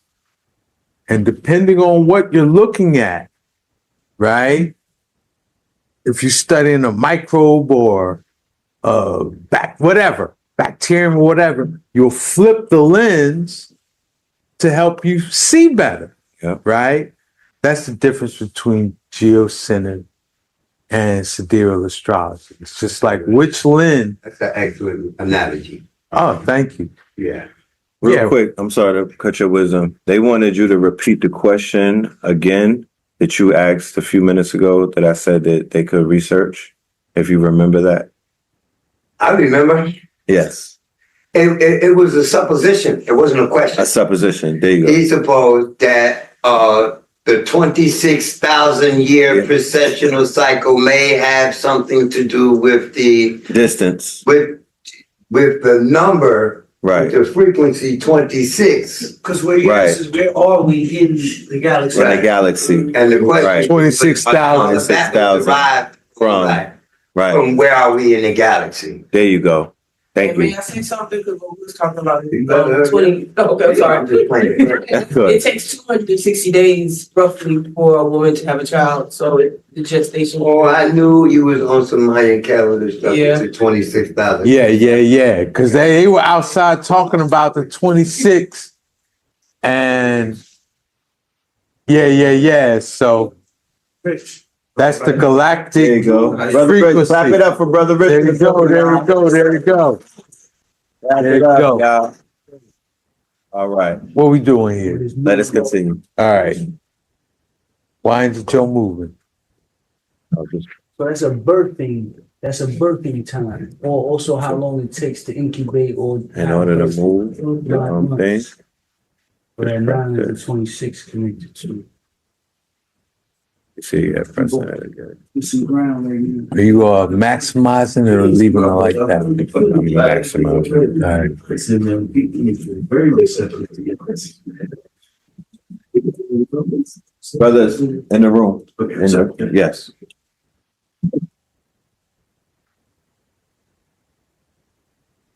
Give me 1 minute, y'all. I'm gonna blow this screen up.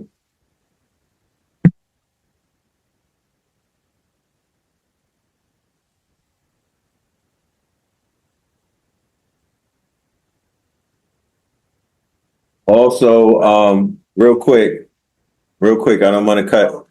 Raku is going to be doing readings in that room right there. For anybody that wants to get any readings, the brother Ghost has the massage tables laid out. He is going to be putting magical hands on bodies. If you need a massage, you'll be able to tap in with him. Trust me, he's in town for a few days, but he got the setup in there and everything, got the massage table. Ross Ben has his products, right? Delta has my product. Delta has his product. Okay, so even with that, we have a copy of his book on deck. We could do pre-orders, you know what I mean? You know, he had issues at the airport. They it was shipped some his bag Saturn out. Pisces stuff. Winter has the jewelry. Yeah. Ladies and gentlemen, we're going to be doing, here we go. We're going to be doing a holiday shop at halftime where we're going to be showing you some of the best businesses, best vendors, best quote unquote lifestyle brands in the A at halftime. So yes, let's get right back into it. And okay, mouse.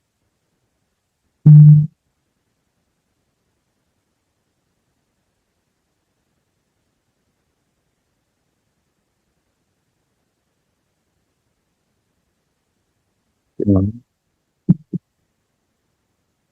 the meantime, between time, they can ask some questions. All right. Yeah. Let's address any questions while we're setting it up. Any questions so far about where we are in the galaxy? Yes.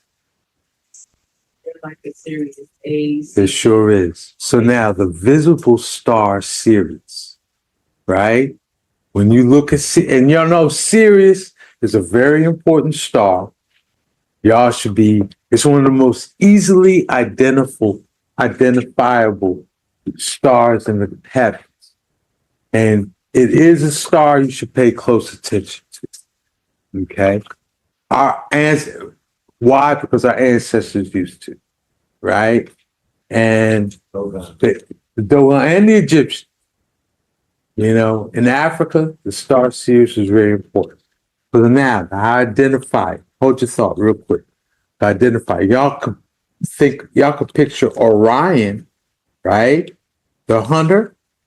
And you know Orion's belt, those 3 stars that are kind of like in a line, they point downward to a very bright star.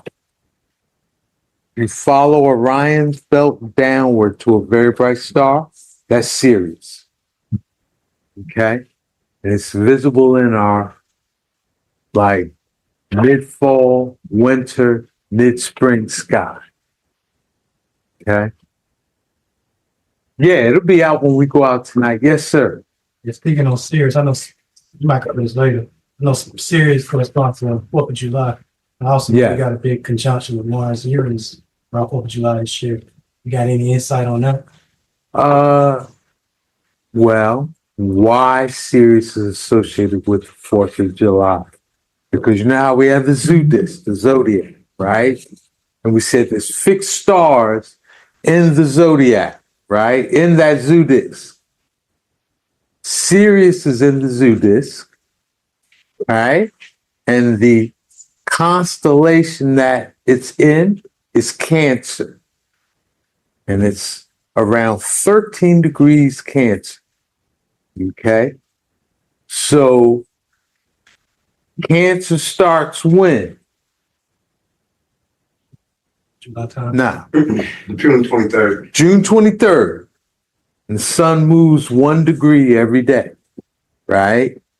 So what degree is the sun at on July 4th? 13 degrees. 13 degrees Cancer. So the sun, if you look at the sun on 4th of July, Sirius is its backdrop. That's why Sirius is visible in the sun. You only see Sirius in late fall, winter, early spring. And the summer is too close to the sun to be visible. You with me? And on 4th of July, it's right conjunct the sun. So the sun's kind of lined up with it. Right? It's lined up with Sirius. Yes. Because the 4th of July, the sun conjuncts Sirius. On New Year's Day, it's in opposition. It's in opposition. Okay? Yes. Actually, it's 9 days off of a perfect opposition because that calendar, our calendar, is a copy of the calendar that did that 700 something years ago. They said they reset it. You good now? So it's 9 days off of a perfect. Right? But that's the idea. Okay? Astrologically, what he was saying is the correspondence is where it's found in the zodiac. Because Sirius by itself has no astrological indication. Right. Where it falls in the zodiac. And the zodiac is the astrological indication. You surprised me here. But oh. Because everybody don't know that Sirius is 13 degrees Cancer. The average motherfucker doesn't give the slightest fuck. The fact that he just came out of his mouth with it, I appreciate that. I thought I was one of them only niggas type of thing. I ain't the only nigga now. I'm just listening to him talk, right? I'm like, oh, he told me, motherfucker. You know what I'm saying? But go ahead. Well, that's why Red Pill brought us together. I didn't want to interrupt. But I did want to interject. Please, thank you. Yeah, and feel free. Anything you inspired to share, and anything I'm blah blah blah about, please share. That's why we're here together. You know that. Because the American government is not the only now we good crew that took advantage of Sirius, right? Of the energy that occurs on or around the 4th of July. That's Independence Day for several countries on this planet. Yes. Okay? Yes. Give thanks. How many who didn't get a CD? Okay. I didn't get a CD. You gotta get the features now. Yeah. Because what has been on my mind for the last month or so We got it going on. We got it going. We right now wrong. Yeah. On this way. Yeah. Remix. All right. This is the Cosmic Soul. All right. But please continue. Ladies and gentlemen, Ross Ben, let's go. And let me know how the audio is. Can you hear him good on the audio, y'all? In YouTube land? I mean, you don't have to hold the mic. I just wanted to pick up your vocals. And how's this angle? Because it's comfortable. Yeah, I get to see y'all. Are they able to see me? Yeah. Online? Look right there. Yeah, they see. This is you right here. Right, good, It's your window. Yeah. Goodbye. All right. So we were talking about the sidereal versus geocentric lenses, right? For the macroscope that the West calls astrology. Right? It's not a microscope. It's not looking at the small scope. It's a macroscope. We're looking at the big scope, right? So, like, my thing is, right, 3 Atlas is bringing us an opportunity to kind of even think beyond scope that Western astrology finds. Like, you know, Pluto being, I know they demoted Pluto, so I guess they bought these movies. So I appreciate you for sure. Yeah. The phone was in the car. Yo, I was Remember I told you to go get the phone? Yes. Yeah, he was calling. I was building with the brother, following guidance. I told the brother, Oh no, I saw the video. you got that star quality in him. So the people was like, yeah, it's like, you know, the way the brother moved on camera, the people was feeling. So I was just asking him, like, what direction he want to go with it. You know what I'm saying? Because the people are definitely resonating with his EMF field. This is a manager right here. You know what I'm saying? Mm-hmm. And you know what's crazy? You know, listen. You know what we talked about that was deep? It's not even. Yo, Red, I think you got the mic, Red. Electric magnetic field. At the same time, at different scopes on this telescope, right? When we study the book of Enoch, we see him speaking both in a sidereal context and a geocentric context about different phenomena he's observing in the heaven, you know? Hold on 1 minute.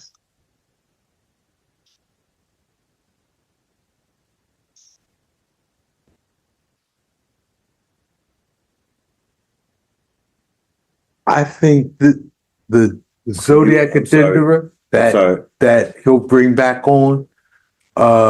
Can you do me a favor and go back maybe 5 minutes, because my headphones turned into the microphone and they couldn't hear you when you was talking. All right. Where did I leave off? Yeah.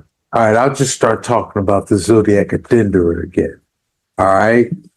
This is one of the most ancient depictions of a zodiac. Right? It's out of Egypt. It's late Egypt, say from the New Kingdom or Middle Kingdom. Right? It's not even really coming from the New Kingdom. This is, I think, what they would call the Napatan Meroitic period. Okay? Which was really right before Hellenistic Greece. Okay? Well, Hellenistic Egypt, excuse me.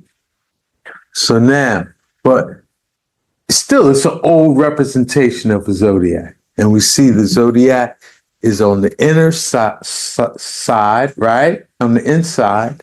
And then you have all this stuff out here. What is this? I think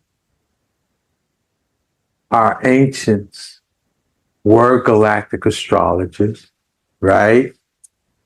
That when they looked at the energy of something that was going on in the zodiacs, they factored the galactic placement of things, you know what I mean? And they were at the same time. Like how here in the West, it's almost like you either sidereal or you geocentric. I'm with the brother, I'm a geocentric. It seems to me, if you are talking about things on Earth, you have to have an Earth-centered perspective. That just seems what works to me. Now, I'm going to tell you what that is. The science is not based on the stars. We are using the stars. Right. As a yes. The science ain't based on the stars. Science is based on geometric law. There you go.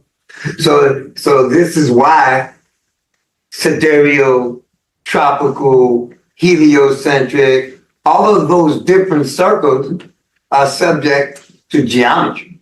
Yes. The whole time, but I ain't interrupting more back. No, I appreciate it. I mean, I'm gonna interject. I agree. Continue to interject. Please do. Because I agree. It's Earth's electrogeomagnetics why geocentered astrology works. Because so sidereal astrologers will always say, oh, that constellation's 30 degrees off, right? But they're looking at the sky, in the galaxy, in the cosmos, right? Ancient geocentered astrologers, what were they looking at? The ionosphere. They were looking at the ionosphere, which is a band of charged particles about 60 miles above Earth's surface, right? Above the clouds, right above the clouds, right? And the ionosphere, the Earth, is more connected to the magnetic energy of the sun, is more determined by the electromagnetic energy of the sun, which we measure most with equinoxes and solstices, right? So if you want to divide the ionosphere into 12 houses and look at the planets moving through the ionosphere, you can't use the stars as your measure. You have to use Earth's relationship to the sun, solstices and equinoxes. And that's what geocentered astrologers do. It's about the geometry from your center. See, you're on Earth, so we're using Earth. Your ass is on Mars. We there you go. Create the geometry to fit the perspective of your position on Mars. Yes. Because it's about you and the creation. Yes. Give thanks. So it has nothing to do with the sun, has nothing to do with the Earth, and everything to do with the geometry of the sun. Yes. See? So this is why it's the laws of geometry in play. Mars in Scorpio doesn't create a goddamn thing. But a means for us to measure the geometric angle that Mars is at. Yes. Yes. All right. So now, our ancestors, and I'll be even a little more specific, the Book of Enoch, because that's kind of like I study astrology from an Enochian perspective. Okay. So I studied the astrology of the Book of Enoch. Enoch was the first prophet, first astrologer. People who correspond Enoch to other traditions. In Egypt, they would say he's Tahuti, right? And I heard you mentioned Tahuti earlier, right? So, I'm just pulling these pieces together, right? So Enoch says there's 7, the way, like how he would say the heavens are structured or organized. He says there's 7 heavens with 24 gates. Okay? 7 heavens, 24 gates. So now we could start talking about the 24 gates because we already have this. What are the 24 gates? The 12 geocentered gates and the 12 sidereal gates. Okay? So Enoch used them both. How we're over here in today's time arguing. You geocentered astrologers, y'all are off. Y'all are wrong. And we're like, oh, you sidereal astrologers, y'all out of space. You're not in touch with what's here on Earth. Right? our ancestors didn't have that debate. Example, Book of Enoch. 24 gates in heaven. Both geocentric 12 gates and sidereal 12 gates. It's evident proof that we knew both. It's evident proof that the usage and knowledge of both sidereal and tropical. Yes, the 24 gates. Heliocentric or geocentric, that we were aware of it because we have a book called the Surya Siddhanta, which tells you the difference between them both, which tells you how to measure both of them. Yes. Tells you to measure both of them. Yes. Yeah, but exactly. Use both, and I would say with Enoch, he used sidereal astrology to track ages of the earth and like epochs, long stretches of time. But if you wanted to know what was going to happen to you next week, what was going to happen to you next year, it was a geocentric astrology. Okay? So, yes, sir. You know, when I think of astrology, I think of the tropical as your outer and the sidereal as your hidden self, your inner charts, your inner qualities. Okay. Thank you. Thank you for sharing. I have heard that too, because in sidereal astrology, the moon is the primary luminary, correct? Yes. And in Vedic sidereal astrology, okay, the moon. The moon is okay. But you have Western sidereal astrology, and that's not so bad. Okay. Yeah. I didn't know that. Honestly, I didn't know that. Sarah Fagan, Carl Bradley's Western sidereal astrology. Okay. They don't, the Vedic astrologers are using, so you can't just say sidereal and assume that it's Vedic, because NASA uses sidereal, and there's no astrology at all. Okay, so sidereal is using the sun, the earth, and the stars as markers for your where we are in the galaxy. Yeah. The geocentric or tropical astrology is based on the Earth's proximity and geometry with the sun. Don't need the star. Yeah. Not even a concern here. Yes. Vedic sidereal astrology uses the moon and the stars to define their zodiac, and the earth to define their zodiac. So when you debate that tropical is superior or inferior to, you don't know what you're talking about. Because what you're telling me is that the English system of measure is more accurate for measuring this motherfucking floor than the metric system. And you're a goddamn fool. Right. Because the floor is exactly its dimension. Right. Whatever we use to measure the motherfucker. Yes. So we're going to get just as accurate. Oh, yeah, okay. Yeah. I got you. Real quick intermission, y'all.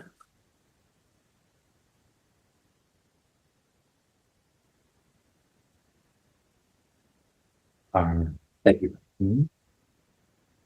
So when people want to argue the two, we're not even using the same tools to establish the same circle. We are not even talking about the same circle.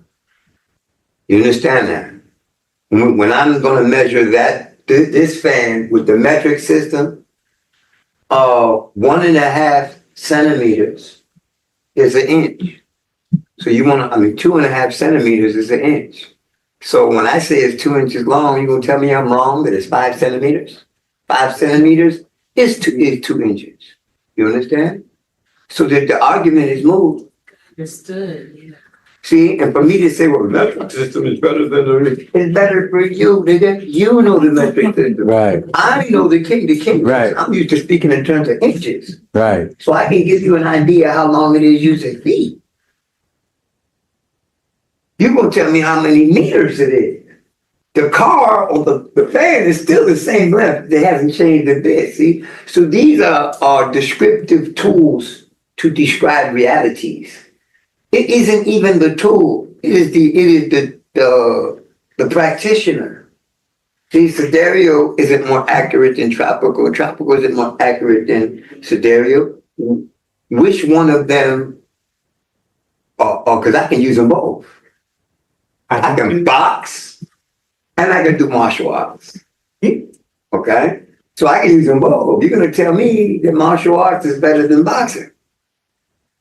I believe Muhammad Ali would have knocked Bruce Lee's brains out. You see what I'm saying? So it's not the practitioner. I mean, it's not the practice. Tool. Yeah. It's the practitioner. The astrologer is the accurate one, not the system.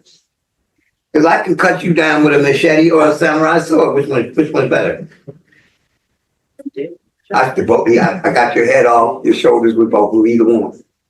With the same amount of ease. So how do you address what they say they've taken out 13th month of the 13th? No, they didn't. They didn't take one out or put one in. Right. North American Indians use the moon and the sun. They use 13 months. Sometimes they use 12. Depends. Because it's not an even 12 or 13. You see, it's 12 points. It really isn't 13. But if you're using 28-day months, you can fit 28-day months into a 365-day calendar with a free day in it. Oh, right. Yes. It is 364, 28 I'm with you. 13. And a day at a time. But you can get the 365-day calendar with the free day. That's the joker in the deck too. Yes. So if people want to know that their cardology runs on the 52. And mine astrology works on a 26.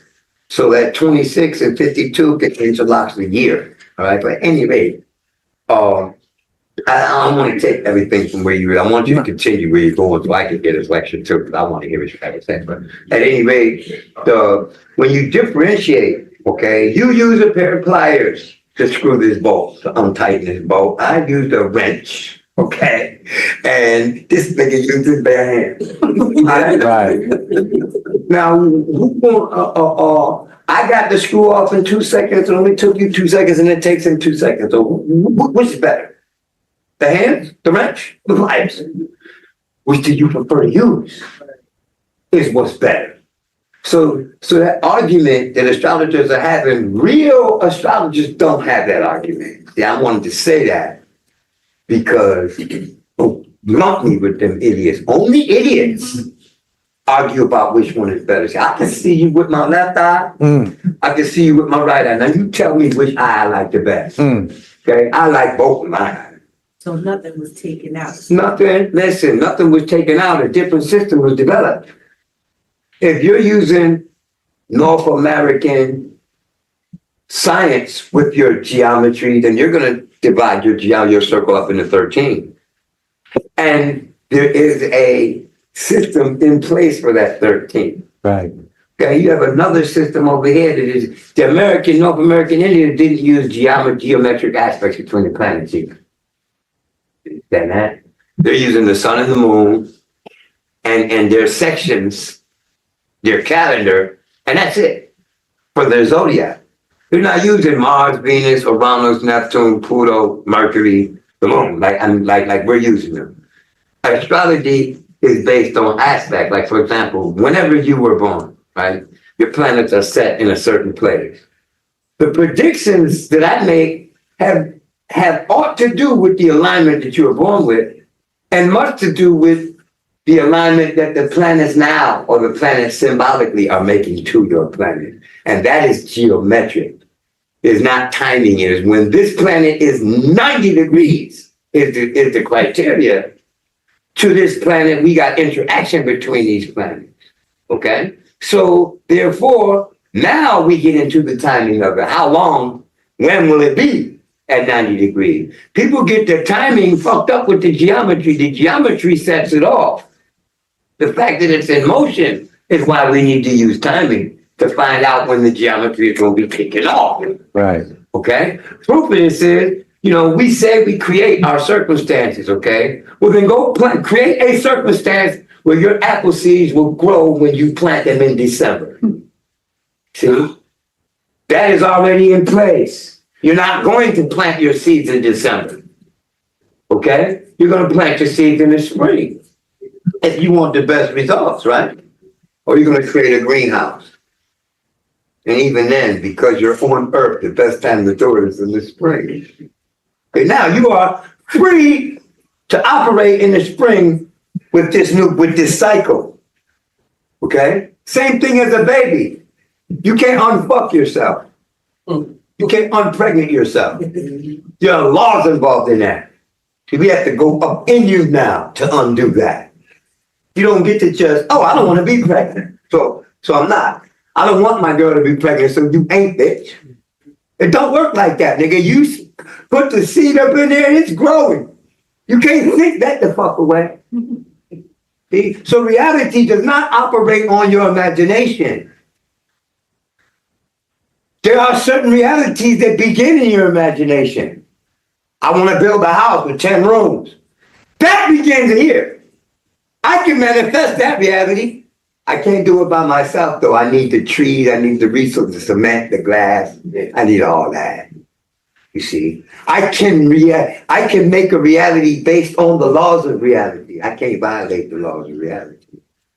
Okay? I want to go to China. I'm not going to be growing wings to get there. I'm either going to take a train or a bus to the port and take a ship across the ocean to China, or I'm going to an airport and I'm going to get in there and I'm going to obey the laws of aviation to get to China. I can't sit here in this chair and get to China just talking about it or thinking about it. So, people say to me a lot, right? You're not spiritual. And I think I am, because when did I stop being a spirit? Right? When did I stop being a spirit? I'll be that infinitely. But now, today, in this period, in this epoch, I'm a spirit in the flesh on earth. And there's laws that govern that. Okay? I have to breathe. My heart has to keep on pumping. And there has to be a balance there. Okay? So there's all kinds of laws. You have to obey the laws of gravity. You are able to do what you were created to do. This is where people that don't believe that, they only don't believe it because they have never done a study outside of that. You never done a study astrologically to see how. So people ask me how, I can't explain it to you. Because you need to see it. You need to, first of all, understand what I'm doing if you're asking about what I'm doing. Then you need to really see it, like, go get your grandmother's chart. That's when, and you need to understand it. So that when you bring your grandmother's chart to me and I show you how, then I'm just not pointing at anything. Okay? There's certain systems you understand. I was explaining to you the other day. Right? The fifth house in the chart, which is 120 degrees from the ascendant. From 120 degrees to 150 degrees, this field right here of energy yields creativity for us. Okay? So if we could do whatever we want with our mind, how come I can't be Carl Lewis tomorrow? How come I can't be Carl Lewis tomorrow? And how come you can't make another Carl Lewis? Have a baby, train this nigga to run every day. When he grows up, he's going to decide whether he wants to run or not. You don't get to dictate that. You get to dictate what you can do in the bounds of reality.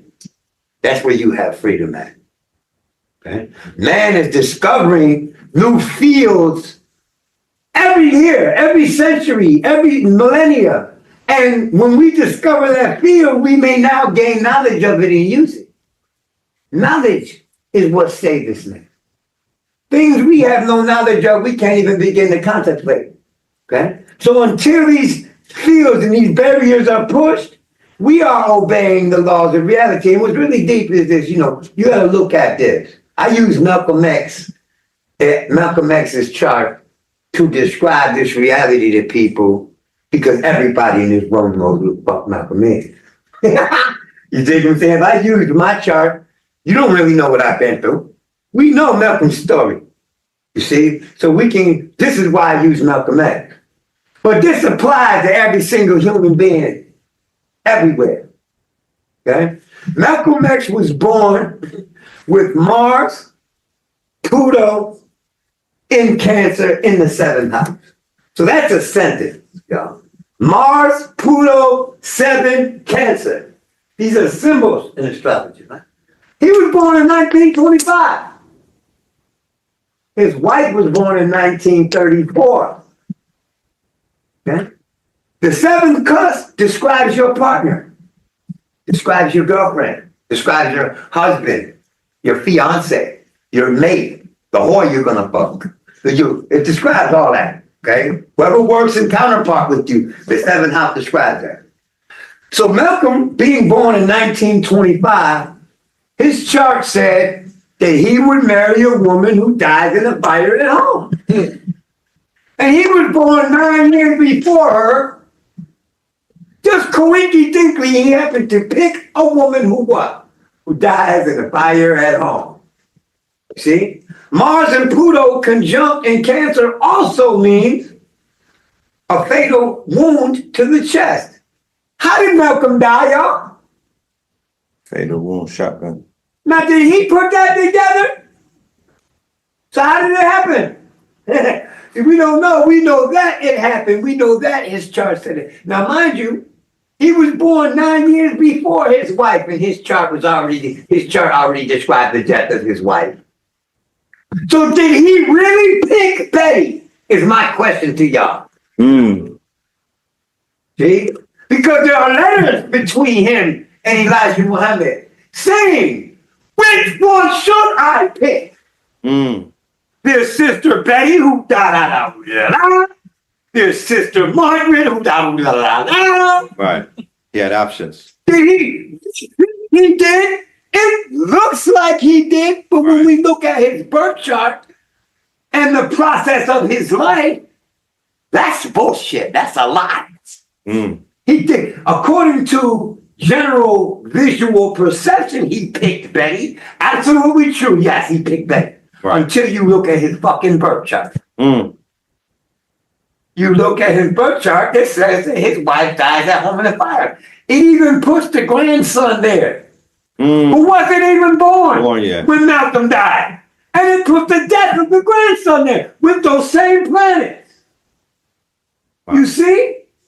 He died of a head wound. Mars is the head. Mars is violence. Mars is fire. Mars is penetration. Right. You see? He got stabbed up. Yeah. No, he got bludgeoned. He got bludgeoned. I learned from he went to Mexico and got bludgeoned. This is when I pulled up that chart. Right. Okay? So when you look at don't stump him. Oh my God. We're just looking the phone up. Read that. So when you look at the consequences of an action, you understand what I'm saying? You look at this happening, and we say, well, Malcolm decided to be a leader of men. That shit is in his birth chart. He didn't decide that he was born. Yet it is written in the chart the day he was born that he was going to be a leader of men. He's going to be a self-transformed man. That he had the moon in Aries and Mars in Cancer. Both of them say house fire. So he had that in his chart twice. And in Brooklyn, his house got set on fire. And then when he was a little boy, his house burned down. So when you see all of these celestial descriptions of reality that did not take place until years later, and the number of years later that it happened matches the number of degrees geometrically. See, this is when you begin to say, yeah, he didn't pick Betty, so it wasn't in his plan. He was part of a plan. His picking Betty was part of a plan. It wasn't his plan. Though it looked like he decided to get married and pick Betty. Though it looks like you look at a nigga and decide that you're going to have a crush on him. You think I like him. You think you decide to like him. Right. Well, what is it when you look at a nigga and don't like him? You don't decide to not like him, you don't like him. Right? So when you study the geometry relationship between you and that person, you'll see why you don't like them. Right? You'll see why this person offended you. I'm gonna show you, I'm gonna give you an example. I like to write and type in all capital letters. You sure do. Okay? This is how I write, this is how I print.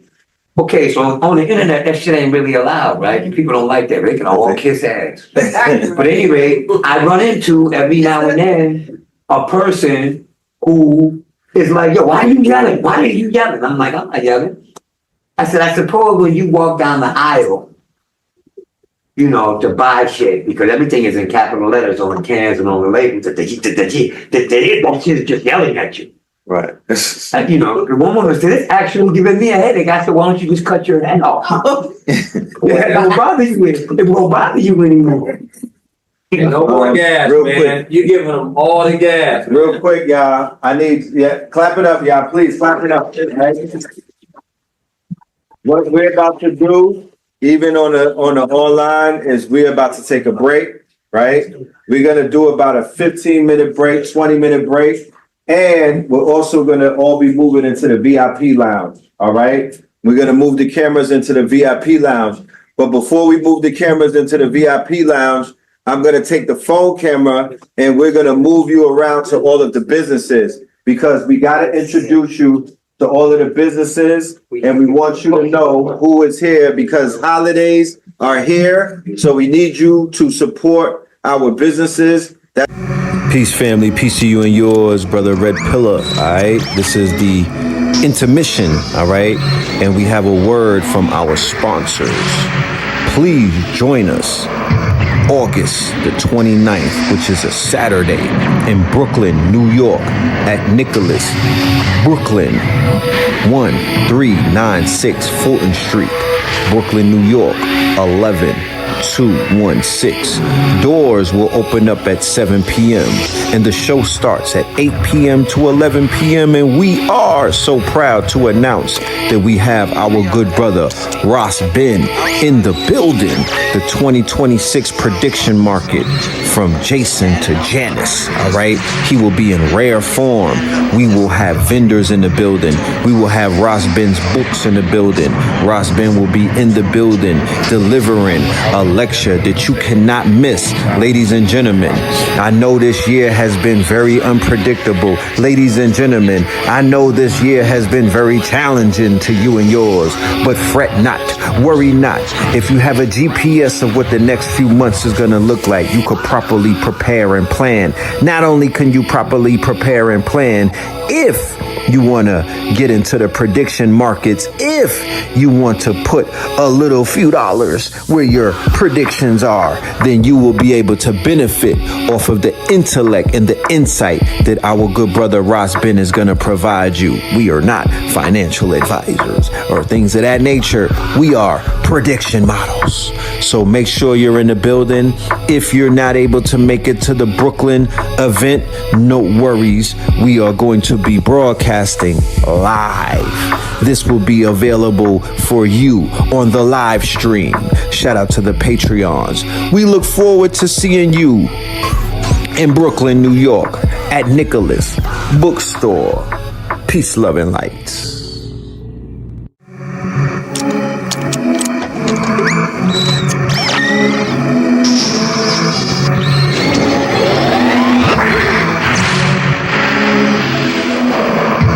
We the collectors of the art, the thinkers, the doers, the knowers, the architectures of the art. Triple dark moon protectors of the hearts. Triple dark mega yachts, 444 megawatts. Firm biz, nature, Foxy, AZ, Don, Escobar, moving megatons, mega bucks. 444 megatrons, they call mega bus. Went from Sega bus and a mega bus as we embark upon a hero's journey. Opening scene in Carlito's Way, laid out on a hero's gurney. Staring off afar into the canopy of stars, until it landed me on Mars. Mama, my third eye active, captive. Seventh heaven opened up the third eye atlas. On the third eye Thursdays, Voltron formed with bird's eye wordplay. Via the third eye persons in third grade. Revenge of the blurred days, the Vic Mensa, mixed with the elixir serpenta. Welcome to the center of a mentor. Got the gods excited as I'm strapped up in my captain's chair. Autopilot, spacecraft, I don't have to stare. Start arriving, pass through natural wear and crack the atmosphere. The daddy's here, and 10 foil hatters that were gathered there just clapped in chairs. Left the faculty at NASA scared. Donald Trump started acting weird, he just sat and stared. I hit up Billy Carson for a chat, we're galactic pairs. Grabbed the bear, acid in a chalice full of dragon tears. Cone-headed, 12-foot giant with a gold melon, native suit, ants-eyed Christ that the Catholics fear. Universal soldier, the predator, who travel in the galaxy for challenges. You clash with me, I'll scrap you there. Warlord, I can smell the blood when the battle's near. I see the smoke from the disaster that happens after clear. Voyant, telepathic, empathic seer. I'll imagine Adam somewhere and then astral travel there. Back to swear, cross 1 billion light years in half a year. I'll teleport through different dimensions like after Alistair. Magic Mare, summon the ghost of the late Delbert Blair. Alistair, Broly, I sat in prayer, my dad appeared. Savage, I'll attack a bear, smack him bare. Handed claws, hit him with the paws like he acting queer. Split his jaw, crack a crown, lost a canine. Ain't no lassie hair, see the teeth flying out his mouth like some babonair. Catch a tooth, attach it to my staff, now I have a spare. Stab the bear, wait and pick the scab, then re-stab the bear. A lion heart, 3 eagle eyes, 2 rabbit ears. I like it dark, I see the sound waves that a bat would hear. Rather wear the fact that I have all his natural talents rare. Physical athletic abilities that I have compared. Bron as a cavalier, Shaq in his magic year. Kobe when he had the fro and Jordan when he had some hair. Vince Carter back on the Raptors when T-Mac was there. Iverson, why we still talking about practice here? Compared to you, Earth is a 3-dimensional massive sphere. Compared to me, Earth is a 2-dimensional flattened square. Oh my, look up in the sky. What's that up there? Not a comet. Rocks made of ice are not that aware. Not a drone. Anything else that was manufactured here. It's a craft, cleverly disguised like a mask I wear. Glad he's here. 3-eye atlas in your stratosphere. Galaxy to galaxy, I traffic and I rack a dare. Fuck Earth, all I see is fags and crack addicts here. Everyone's cursed. God is so mad that he had to swear. Say your last prayers, get your bags prepared. When my crowd prepares, it means the revelation chapter's near. You gon' hear a blast and a flash of flare. Blinded, shining like the platinum that a rapper wears. Destroy Earth, leave, look back and cry happy tears. Watch the simulation crash and call Apple tears. Out of gas, I stole it from the sun and caused plasma. Gotta say I, then hit me on the app. I got facts to share. Affluence. Then I hack and Palantir and clear the data there. Altruism, unity, wholeness, precision, authentic love, harmony, healing, activation, tranquility, resilience, consistency, vitality, magnitude, chaos. The rightful ruler's back.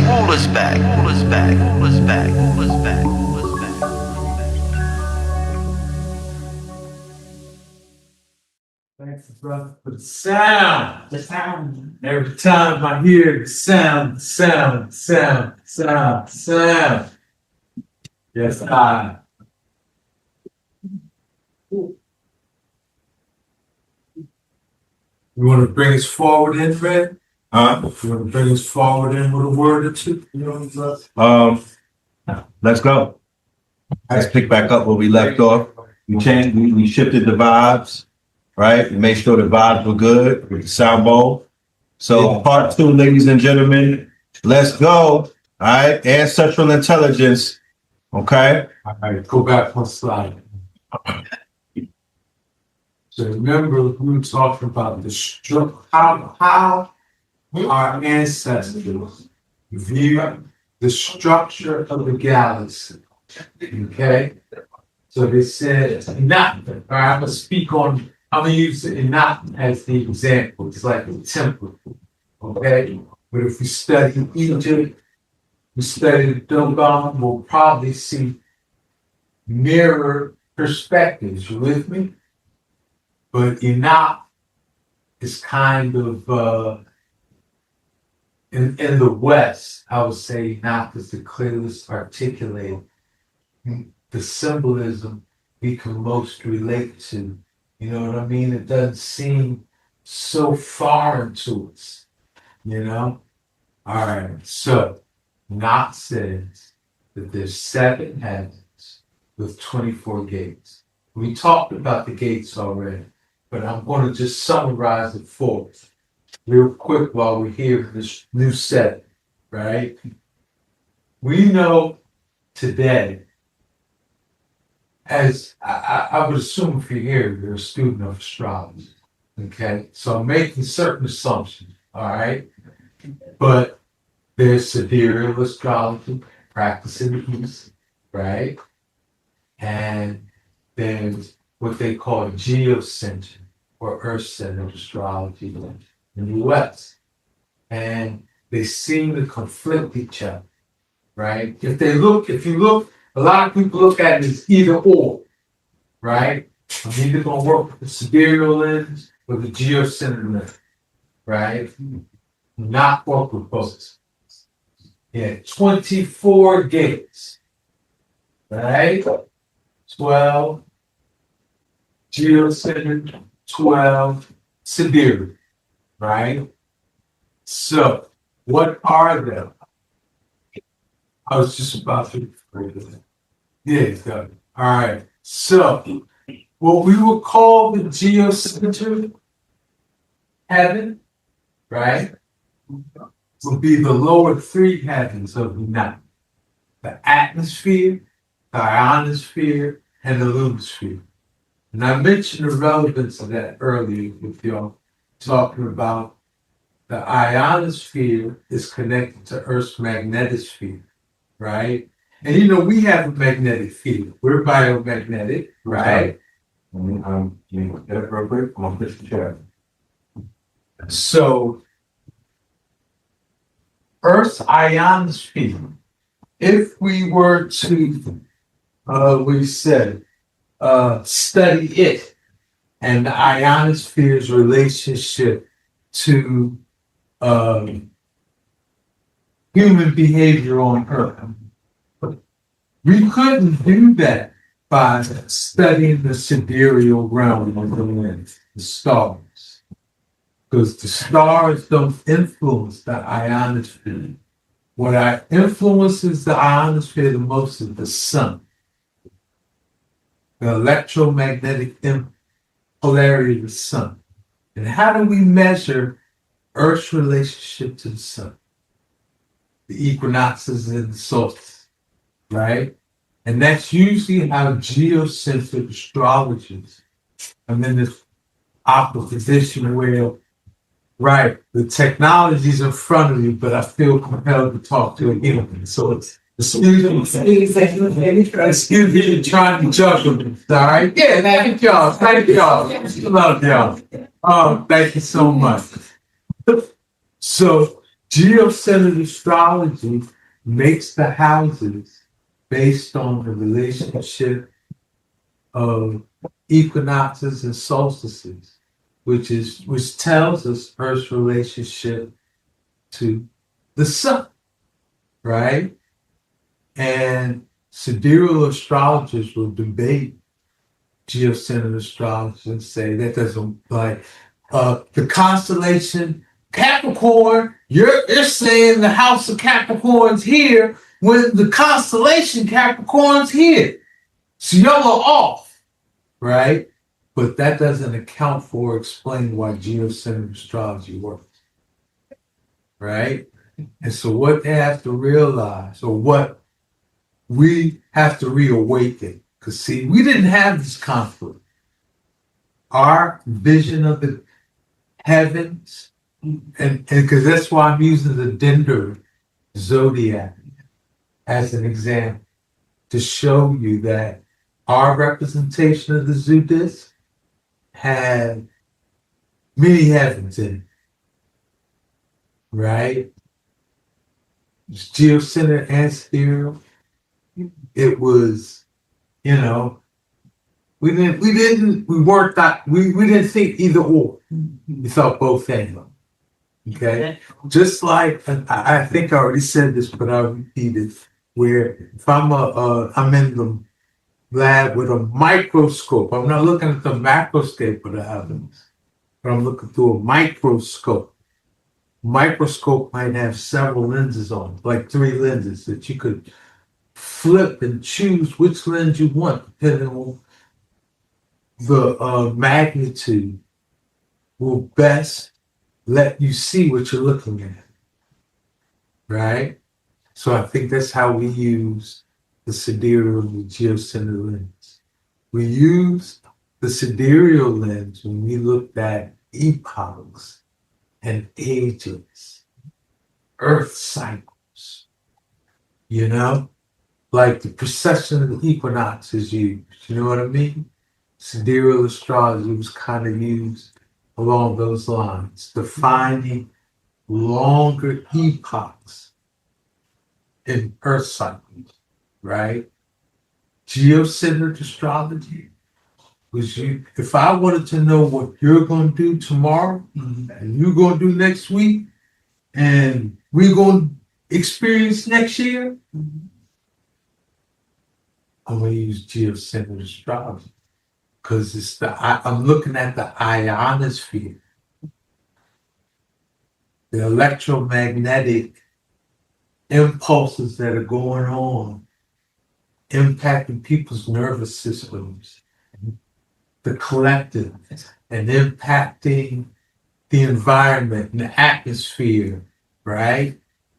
That's what geocentric, and this tells us why geocentric astrology works. You know, meaning, I think there's countless examples. You have 2 with you of geocentric astrologers who are just like, golly, whatever you doing, yeah. The house you say the house of Capricorn's here, but the constellations over there. Well, you looking at something that, like, whatever you see, it's like what I'm seeing, right? Hey, pardon me, let me interrupt. What do you do with my iPad? It's on that counter. Yeah, no, look where the coats are hanging up. It's on top of it. Okay. I feel so. You know, I'm just explaining how we view, like, because a lot of us we're learning astrology from the West or the East. So we're learning this dichotomy, right?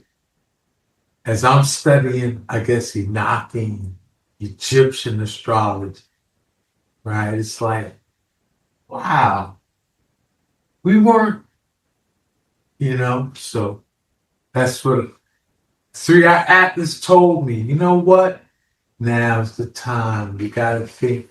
You gotta take them outside of Pluto. You know what I mean? All right. So the 3 lower heavens, and these are what geocentric astrologers focus most on: the atmosphere, ionosphere, and lunosphere. Okay, but the space between Earth and the Moon is the lunosphere.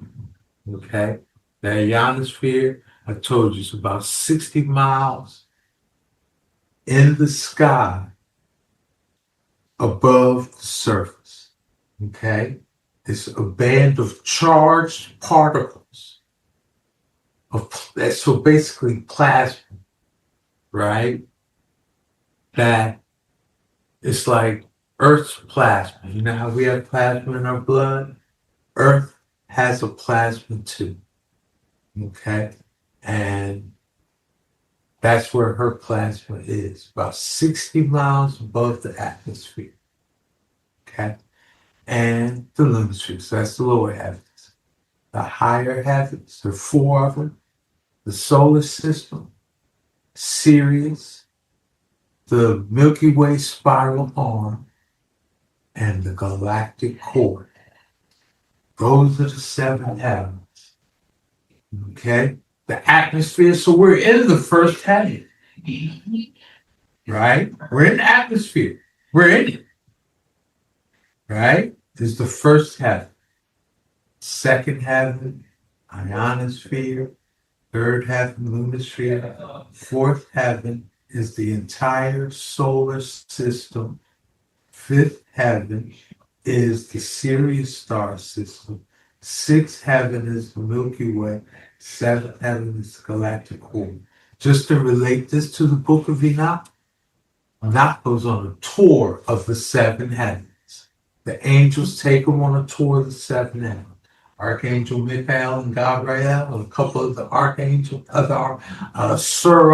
Uriel, and it's bad. It was four of them.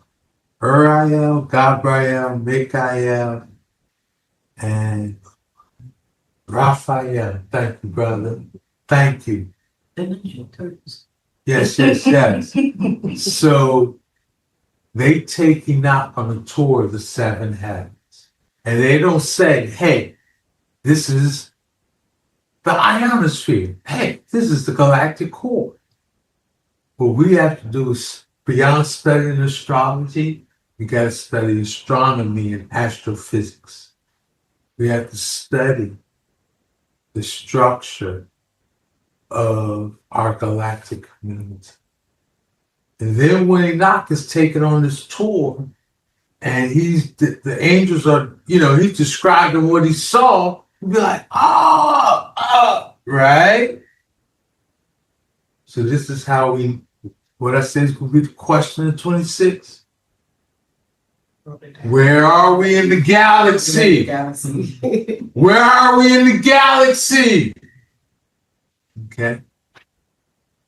All right. So now,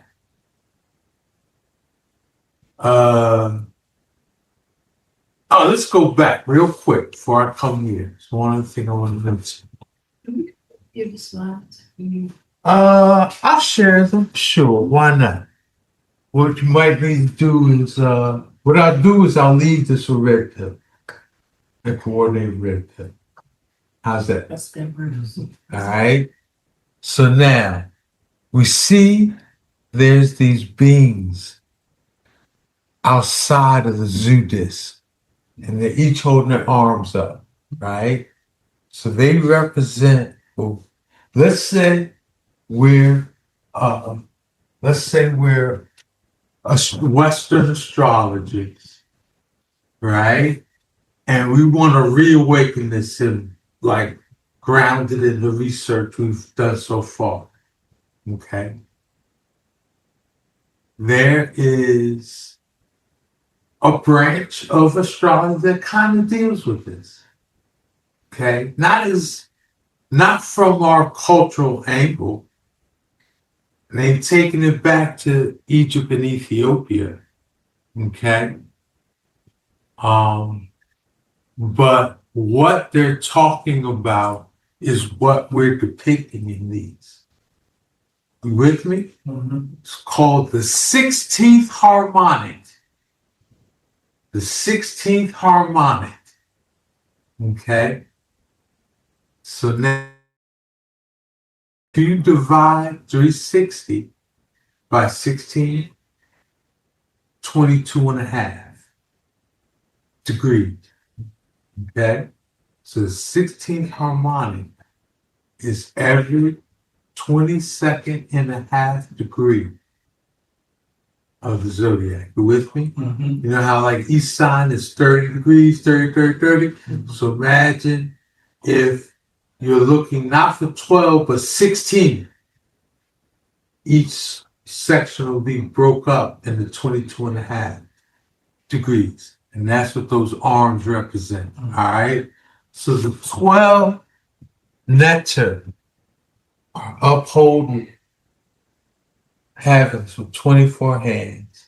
And then you got the lower heavens and the upper heavens. Okay? So now, let's talk about these 20 and 24 portals. Okay, okay. So now what's happening? Now, remember we shared that the zoo disc probably used to be our compass in the galaxy, right? That if we looked at one certain constellation, we'd be looking into our galactic community. If we were looking at a certain constellation, we might be looking in the outer darkness of our community. And if we were looking in the constellations kind of square to them, we'd be looking at like some important parts of our community, right? I would say galactically, that square has earned the name the mutable cross. Have y'all heard about the mutable cross? No. Okay, so it's defined by the mutable signs. Okay, and the mutable cross seems to be the four signs that define our galactic north, south, east, west. Okay, and plus there's some other portals, and let's talk about them real quick. Okay, so the galactic core point, that big black hole in this middle of our galaxy, right? It's so far away. Yeah. I should back up. I say that it's surrounded by thousands of stars. Okay, because its gravity is pulling to them, right? But it's so far away. Those thousands of stars seem like one point of light. Okay, that one point of light was, what do we see that point of light as? What do we call it?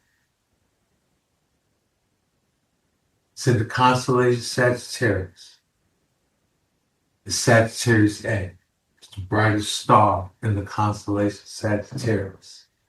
So if you go out at night and look at the constellation Sagittarius, you're looking into our galactic community. And if you see the brightest star, that's Sagittarius A, that's the core of our galaxy. That's the seventh heaven. Okay? That's the big black hole at the center of our galaxy. And so you can read the book of Enoch and see what he says he saw when he went there. Okay? All right. So now, that galactic core, 26 degrees Sagittarius. Sagittarius A is at 26 degrees. Okay? So,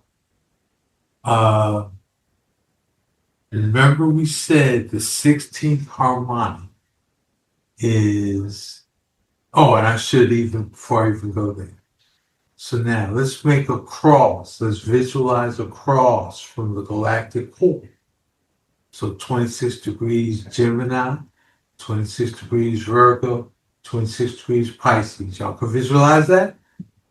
All right. So those are galactic portals that are created because of their relationship to the seventh heaven. Y'all with me? Yes. Just like how we build with what? We don't build with circles. We build with beams and girders. Don't we? Mm-hmm. When we're building a structure, we got it. Right? Yeah. Okay. So that's that's four of them. 26 degrees Sagittarius, which probably I would consider the most important galactic portal. Right. Because like I said, it's the seventh heaven. Right. Right? Big dogs in there. There's big dogs in there. Mm-hmm. Okay? And Gemini, Virgo, Pisces, 26 degrees. Okay? The mutable cross. This is the mutable cross. Okay? Mm-hmm. So now, let's talk about the 16th harmonic. We said every 22 and a half degrees, right? So let's start with the first sign of the zodiac, Aries. 0 degrees, Aries, it's galactic born. When's the next one going to be? 22 and a half degrees Aries. Okay? So each cardinal sign has 2 galactic portals. It's important to remember. Right. Okay? Even though the galaxy is built on the mutable cross, right, its energy is like most obvious and like dynamic. Thank you. In the cardinal sign, because they have 2 galactic portals. Right. So Aries, Cancer, Libra, Capricorn, each have 2 galactic portals. Okay? 0 degrees and 22 and a half degrees. Right? Right. Well, let's go 22 and a half degrees beyond that. Okay? Now we're at 15 degrees of fixed signs. So Taurus, Leo, Scorpio, Aquarius. Right. The 15 degree of each of those signs. The midpoint, right? The midpoint of each of those degrees is a galactic portal. All right? And there's 16 of all those. Okay? So you add those up to the mutable cross created by the galactic core. That's your range of galactic portals. That's what was represented. Go back to slide. That's what these guys is representing. Okay? Okay. And Temple of Dendara. it was said, if you, let's say you want to be an indigenous astrologer, a Western astrologer. Let's say you want, like, you're an indigenous person, you want to take this thing way back, way back, right? We have to start incorporating galactic portals in our looking at our own charts. Right. So I hope I'm inspiring you to go home. I'm inspiring you to go home and pull your chart out and circle all your galactic portals and see where your planets are in relationship to your galactic portals. And is your rising on a galactic portal? And, yeah. Because what I would say is, I'll get to that. I won't even bring that up now. All right, we can go on.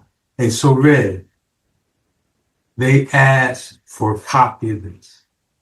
Okay. Yeah. And so what I'm gonna do is leave this with you. And can you make sure they get it? Of course. As long as I got your emails, nobody snuck in here, right? Everybody paid. If everybody paid and I got your email, you a ticket holder, you're actually going to get a whole PDF pack. It's going to be, you're getting a whole entire pack. This, okay. So, because this is foundational. This is good. This, like, if you are, like I said, 3-Eye Atlas has shown the limits of Western astrology. Why do I say that? Right.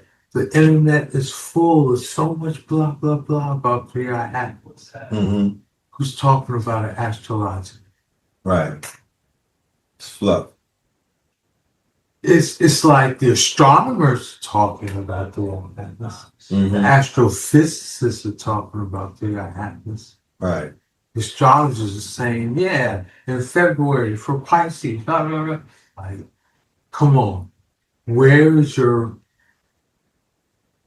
Because we don't have a galactic... Because most Western astrologers don't have a galactic awareness. So it's don't even fit in their...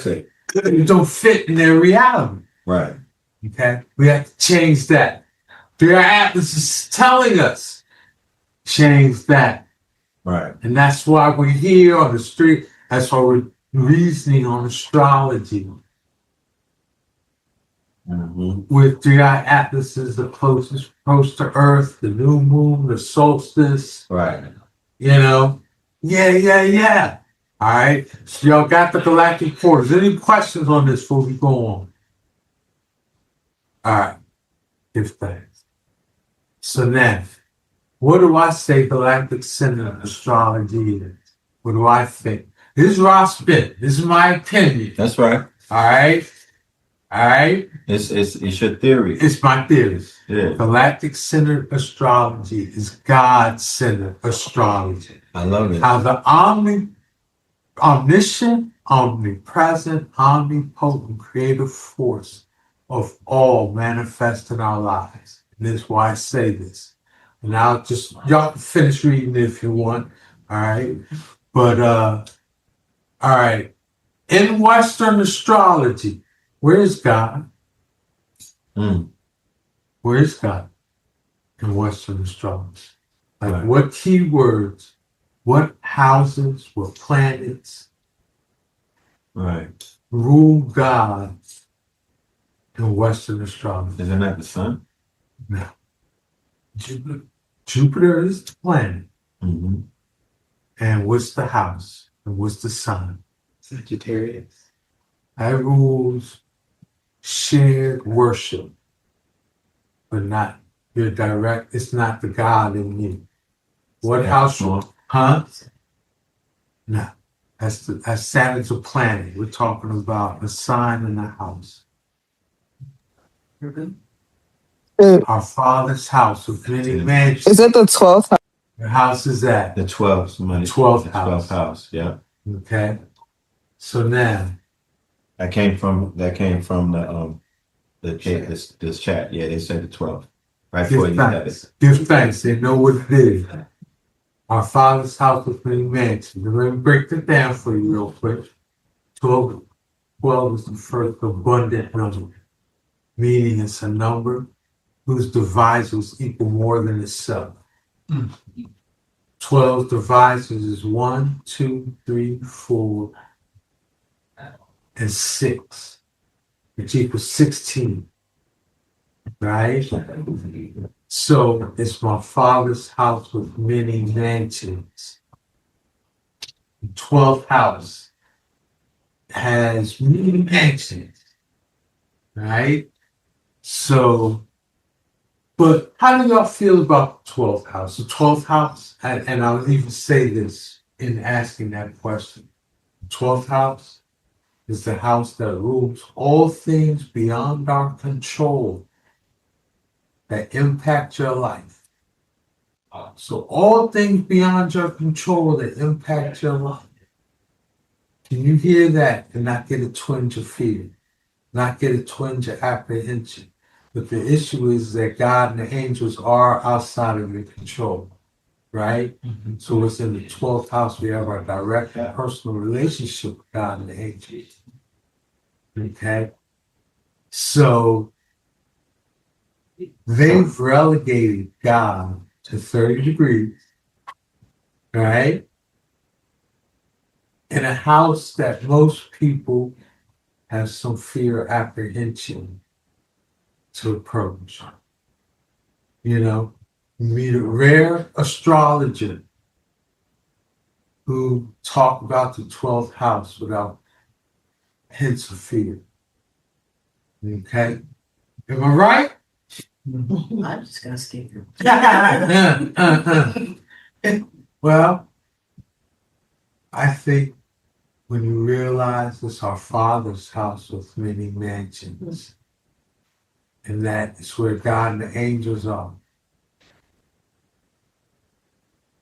It's a house you might want to find yourself and be in, change your relationship to it. This is what I'm saying. This is why I'm bringing it up, right?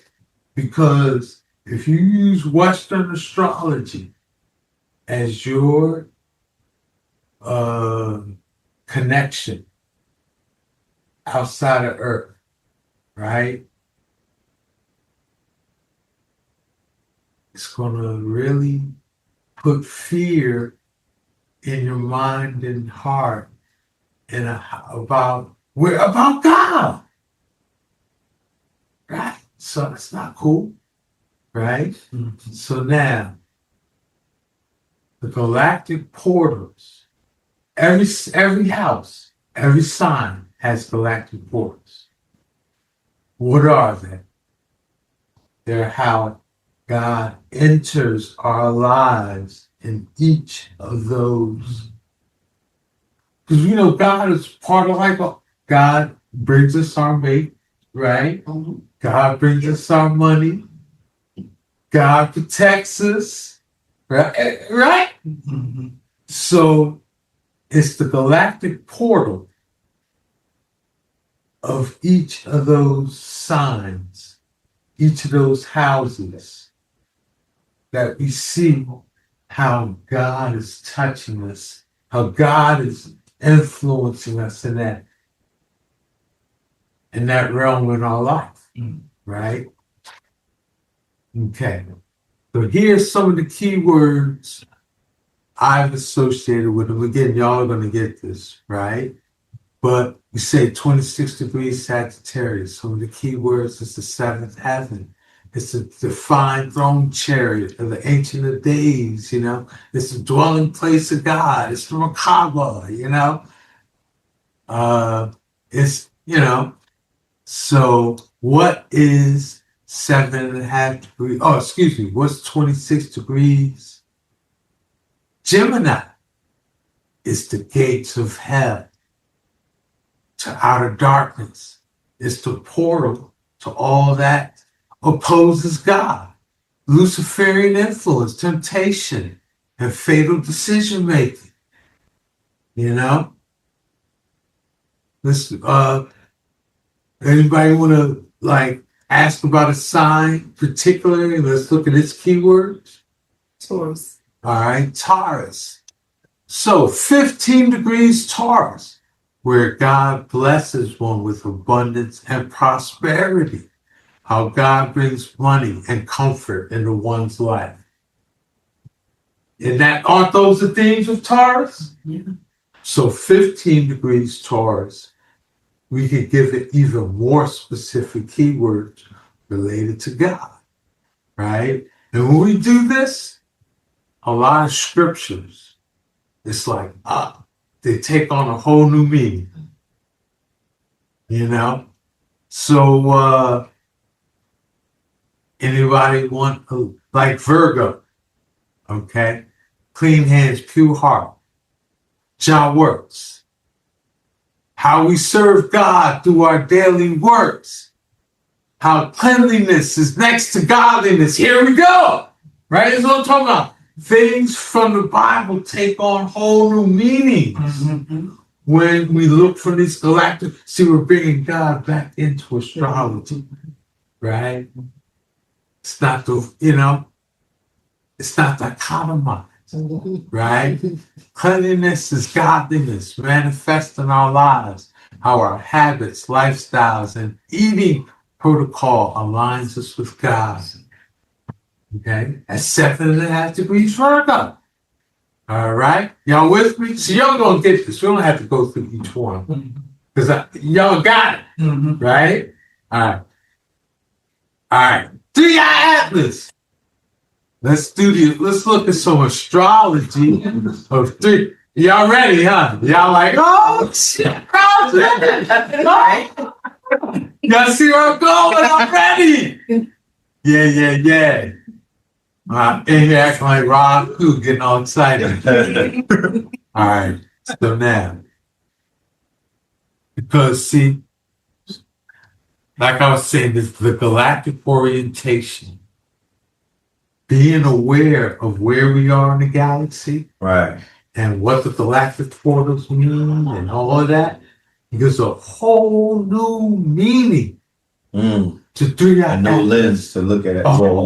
Lens. It's all dimensional now. It's see the bird's eye view. I saw astronomers on YouTube talking about 3-eye atlas. I saw astrophysicists on YouTube talking about 3-eye atlas. I ain't seen no astrologers.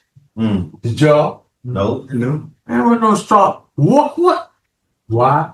Because they took the intergalactic out of the west. The intergalactic dimension, they're making to the west.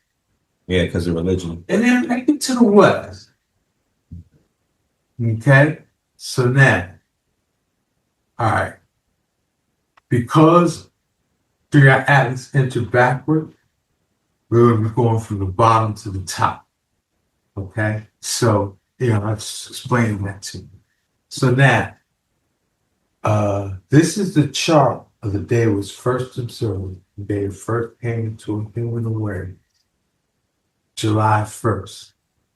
Okay, and you see it interestingly, the aspects kind of later. Interesting pentagram, delta type, delta symbol, like kind of mystic, just even how the planets were arranged that day, right?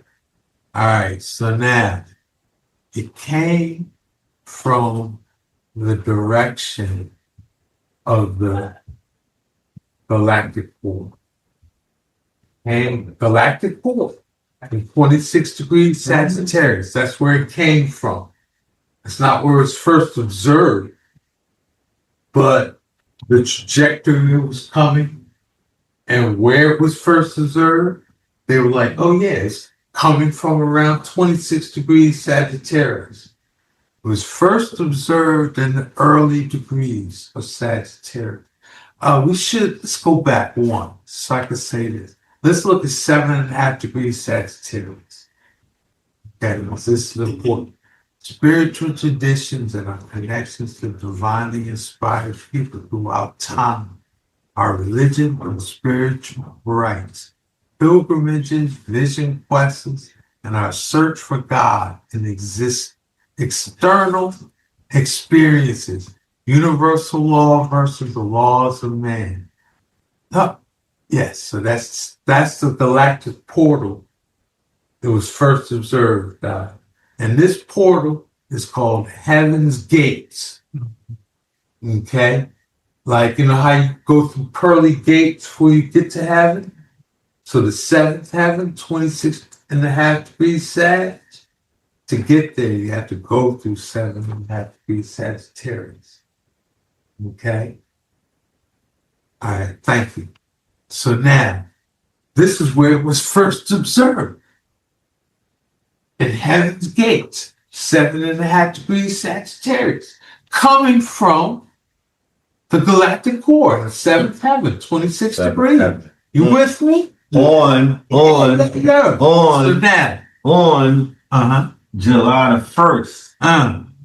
A few days before that, we was on Stone Mountain. That was June the 28th, my brother. That day go down in history. That's when B-Dell and all of them was up there saying Atlanta is Atlantis. That's when thousands of us converged on Crystal. We taking you to Crystal Mountain when you here. We taking you to Crystal Mountain, brother. They would say tonight we going to Jeju. We going to the spa. I'm just have my feel me? Nah, dead ass. We going to the Korean spa tonight. We're gonna go in the sauna. We're gonna go in the steamer. We're gonna go just get a massage by the Koreans. That's right. They got an amethyst room. I need to hear. They got a. Everybody's invited. I'm sorry. Don't break. All right. Go ahead. Get out because I just go ahead. I just want to say that we summoned that and we was on point with the. But go ahead. Thank you. All right. So it was first observed, and this is the chart for that day of observation. Okay. The day it was seen. Oh, that's the chart of it. This is the day it was first observed. Right. In Heaven's Gates, the early degrees of Sagittarius. Around 7.5 degrees Sagittarius, coming from the seventh heaven, which is at 26 degrees Sagittarius. Right? Okay. July is the 7th month. Okay, so in the 7th month, it traveled through Sagittarius and Scorpio. Okay. In September, it traveled through Libra. October 3rd, made its closest point to Mars. Okay? Then on December 19th, its closest point to Earth.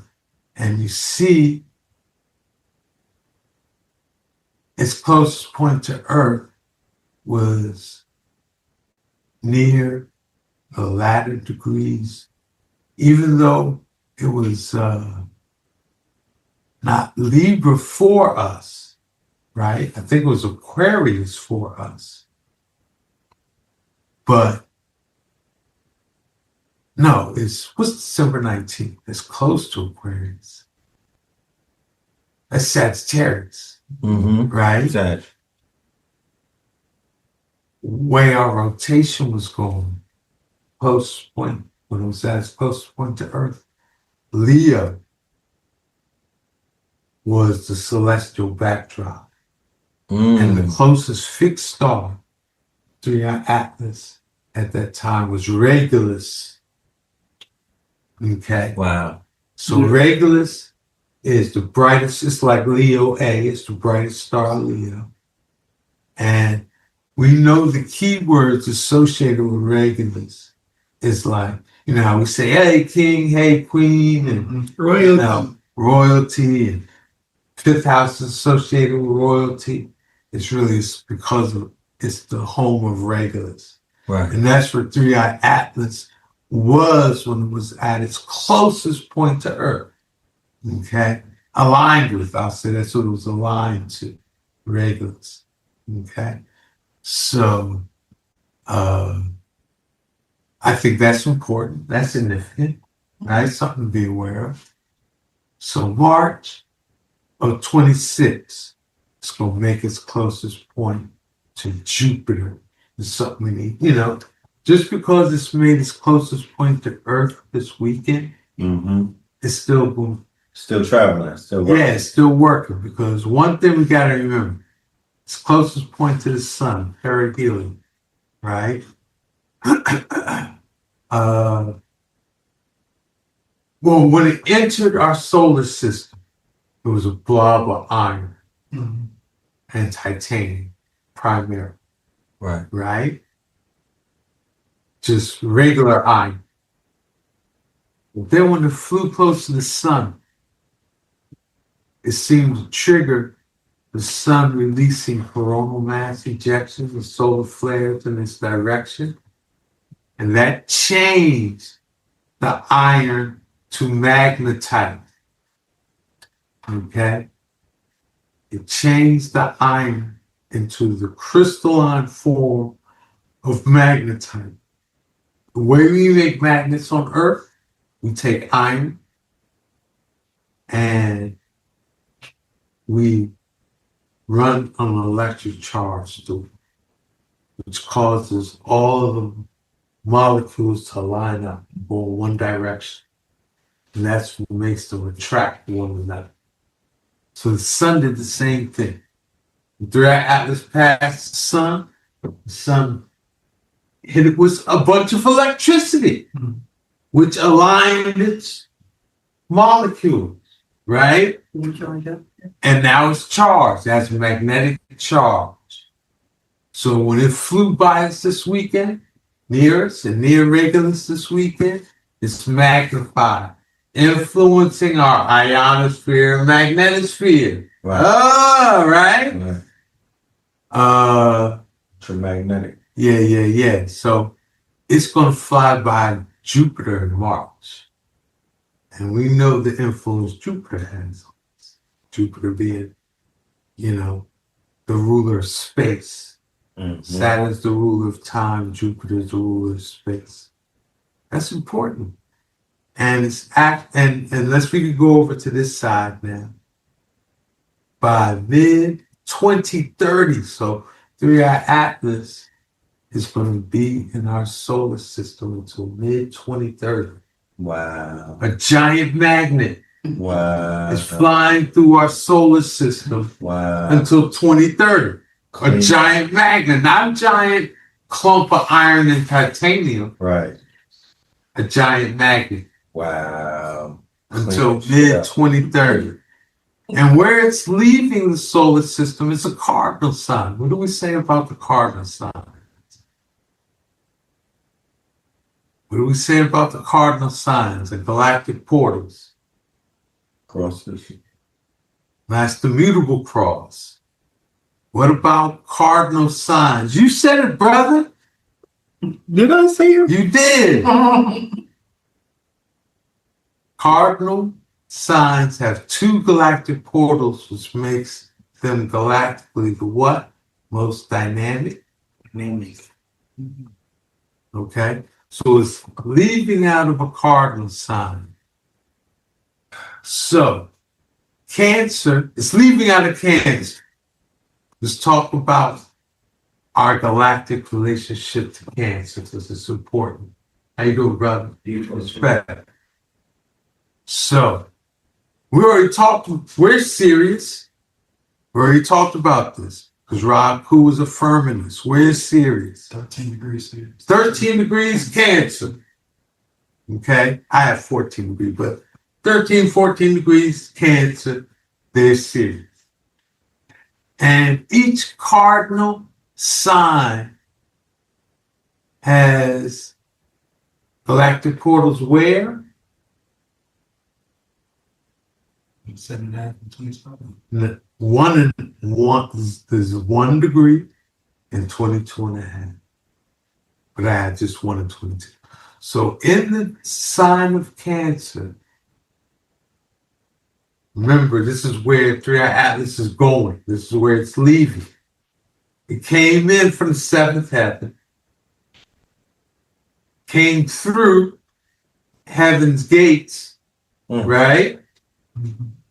It's leaving through the sign that has 2 galactic portals and Sirius. Remember, when we were looking at how the 7 heavens, remember Enoch said there's 7 heavens. 7 heavens, right. What are those 7 heavens? The atmosphere, ionosphere, lunosphere, solar sphere, Sirius, the Milky Way spiral arm, and the galactic core. So this thing is traveling from Enoch's 7th heaven, the galactic core, to its Enoch's 5th heaven, Sirius. Right. Isn't that interesting? Mm-hmm. 2 galactic portals. Through heaven's gates. Leaving out through the Cancers. And what is Cancer? Represent in humanity. That would like birth something. The mother, the nurture. The womb, right? So it's exiting. It's coming our solar system. Like a got magnetized. Right. Right? Right? Right. Like fertilized. Fertilized. Charge. Right? Got that charge. Right? The divine spark. Right? Right. And now it's leaving out the Cancer. Come on, y'all. Come on, y'all. Wow. This is why we need to be galactic with our astrology. Wow. Because I ain't heard nobody talking Yo, clap it up. Come on, y'all. Come on, y'all. It's in cool. It's in cool sometimes. Like, God damn. That's what I'm saying. Like we unlocking shit. We doing things on beyond PhD levels. Like this would get a standing ovation in an Oxford in an Ivy League. You feel me? Like we gotta start shifting our whole everything. We gotta know who's in front of us and who's amongst us and what these moments represent. Because if we don't push that envelope and then we see them white boys show up and they pushing it, we get in our feelings. But when that shit get revealed to us, we too cool to even give it what it deserves. Like we gotta work on that. We really do. As a collective, like we gotta give people their moment. You know what I mean? When this is a breakthrough. This is a breakthrough. Thank you. Thank you. This is a breakthrough. And there's noise outside. You feel me? And there's breakthroughs taking place.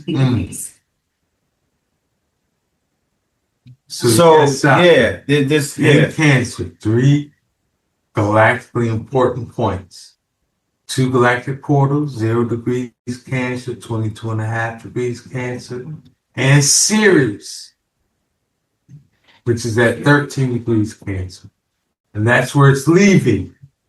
It appears to be coming from the seventh heaven and in the direction of the fifth heaven, right? Yeah. It got fertilized by a sun, magnetized by a sun. Like, yeah. Astrology needs us to remember our Ethiopian Egyptian astrology and to build upon Western astrology, because it's a limit. It's the limit. Like I said, there's so much out on the internet on the 3i app, right? But it's astronomers, observers of the heaven, and astrophysicists, researchers of what's in the heaven. Where were the astrologers? Where they could tell us something that we could incorporate in our lives and make meaningful, in our lives. Where were they? That part. We was where, So it's on us. And so who is it on? It's on us. All right. So now let's jump in. We're going to jump. So I guess y'all see now with the timing. After our atlas came at the beginning of the year, the end of 25, beginning of 26. It's like, this, it's a message it's part of the message for the year. It's giving us our purpose for the year. To think intergalactically in different realms of our life. I'm using astrology as an example, but, All right, so now, let's look at the chart for 26. And since Rahu is here, and we're kind of talking about techniques, right? I talked about the galactic technique a little bit. I will just share a moment to say, what do I do for year to year? Okay. High noon charts, January 1st. If we say the zenith of a day represents its maximum expression of itself, right? And January 1st can be seen as a microcosm of the year. So if we look at the maximum expression of the microcosm, we can get a good idea what the macrocosm is going to look like for the whole year. Okay, so that's what we do. So this is a chart we look at for year to year. And it seems to work. Okay, it seems to work. Just like if we say our birth chart represents our energy, right? This can be looked at as a year's birth chart, right? The zenith of January 1st. And I will throw one other factor in it. We want to set it for a geopolitically significant place, like Washington, D.C., Philadelphia, Beijing, London. I like Philly because Philly got a little mystic vibe to it, right? It's like just the mysteries with Philly. So this is sort of like a dial, you're saying, that you could turn the dial based off of the seeds? No. You're setting your chart. Setting chart. January 1st, high noon. Right. If you want to let that be the chart for the year. Exactly. Okay? It has to be in like a geopolitically hot spot. Right. To pick up all of the, right. Okay. Yes. But that's still like a dial though. different hotspots will any different hotspots yield any different results? That's a good question. That's a good question.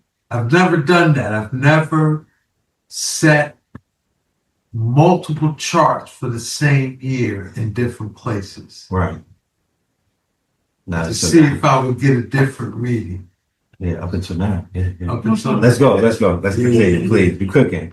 Yeah. No, keep that. Let's look at this. Okay.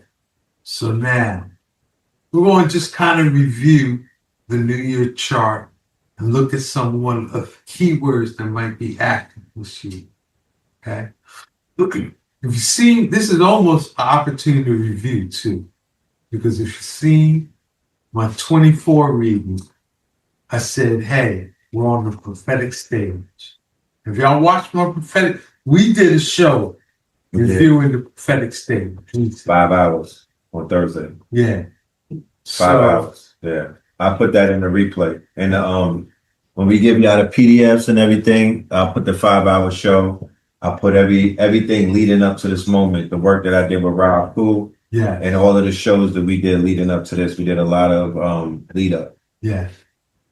So we'd have to say how we've been on the prophetic stage since 24, right? 26 gonna be the curtain call. Okay? It's gonna be the curtain call. Why do we say that? One of the players, the two players that are on the prophetic stage are Neptune and Saturn in the 12th house of Pisces. Okay? They're both gonna be making big shifts in 26. Okay?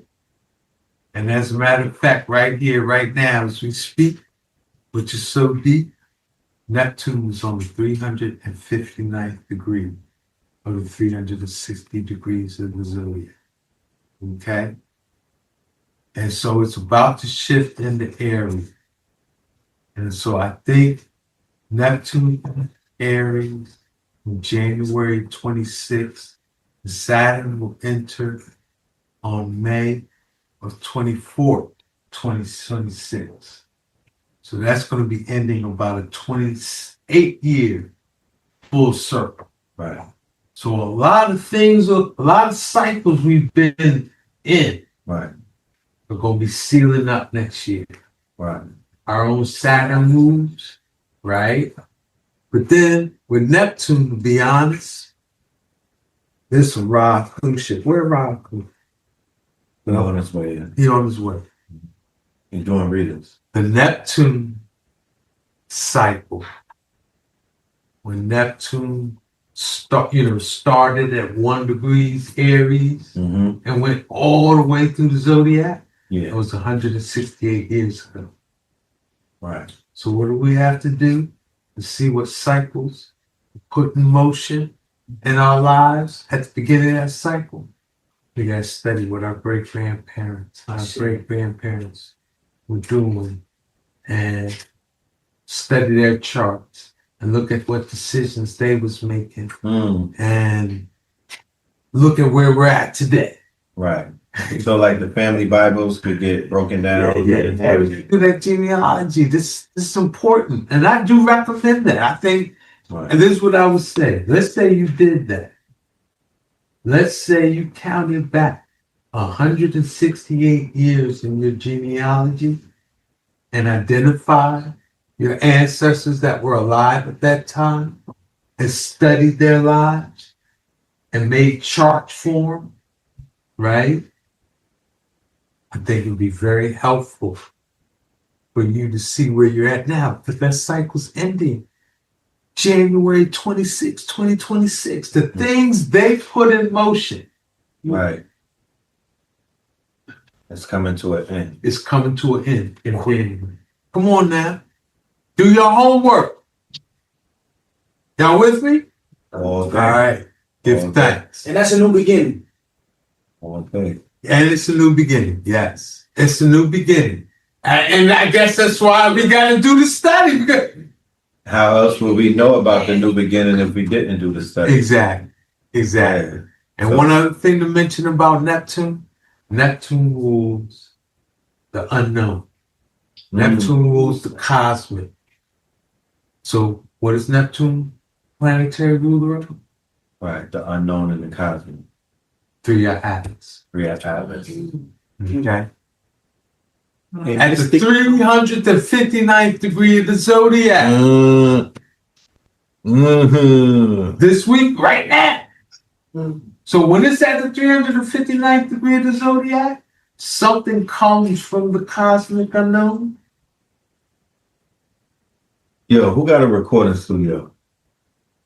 Anybody got access to a recording studio? No? Okay, no problem. I'll make phone calls. All right. I gotta get this man in the booth. All right. Next one. For real. Oh no, this is it. So now, I guess these are some of the. Yeah, this is a challenge. Neptune and Saturn are square Mercury in the ninth house. I'll say it again. Those players on the prophetic stage, Neptune and Saturn, are square Mercury in the ninth house. Y'all see that? They got the square highlighted, right? Mercury and the players of the prophetic stage circulated. So what are some of the things we might see? Confusion in world leadership. You know how world leaders do their best to try to look poised, like they always know what they're doing? Right. We're going to, Trump might be acting like Biden. Okay? Right. Yeah. Or so, something we might all experience, a crisis of faith. Okay? The ninth house is the house, you could say, is the house of our religion. Okay?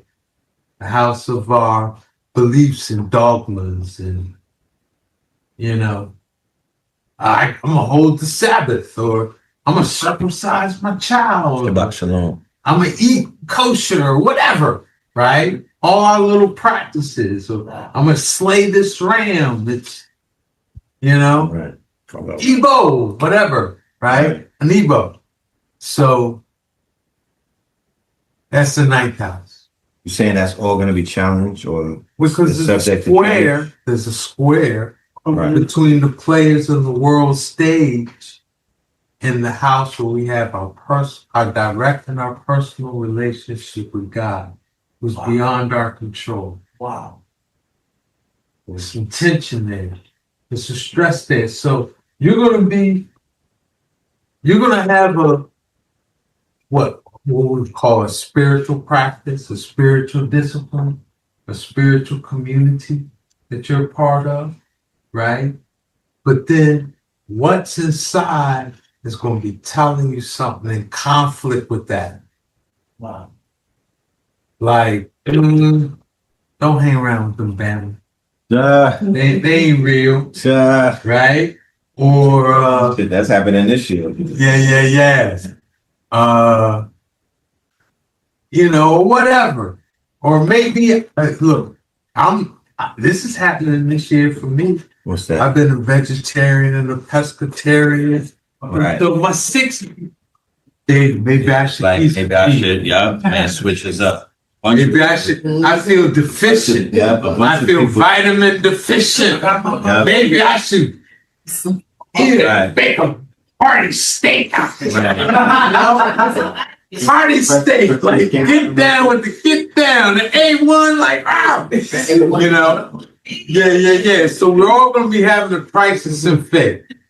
Okay. Understood. And there'll be a lot of fanaticism in the world. We see that today with Charlie Kirkism and all of that. But ninth house is the house of fanaticism.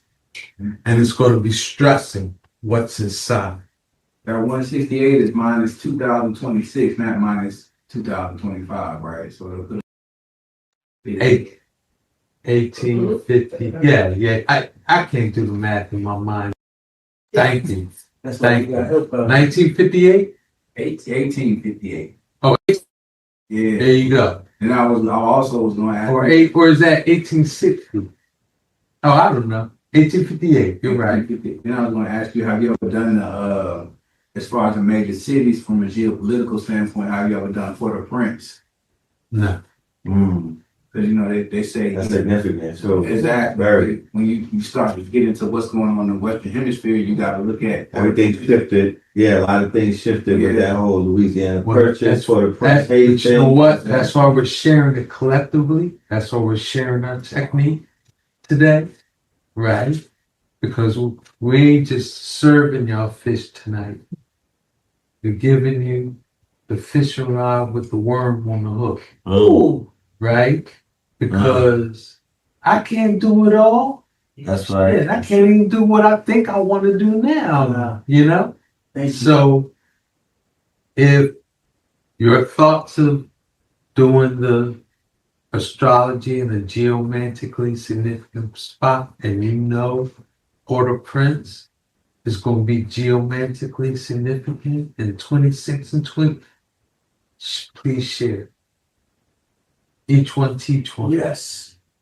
Collective work and responsibility. That part. That part.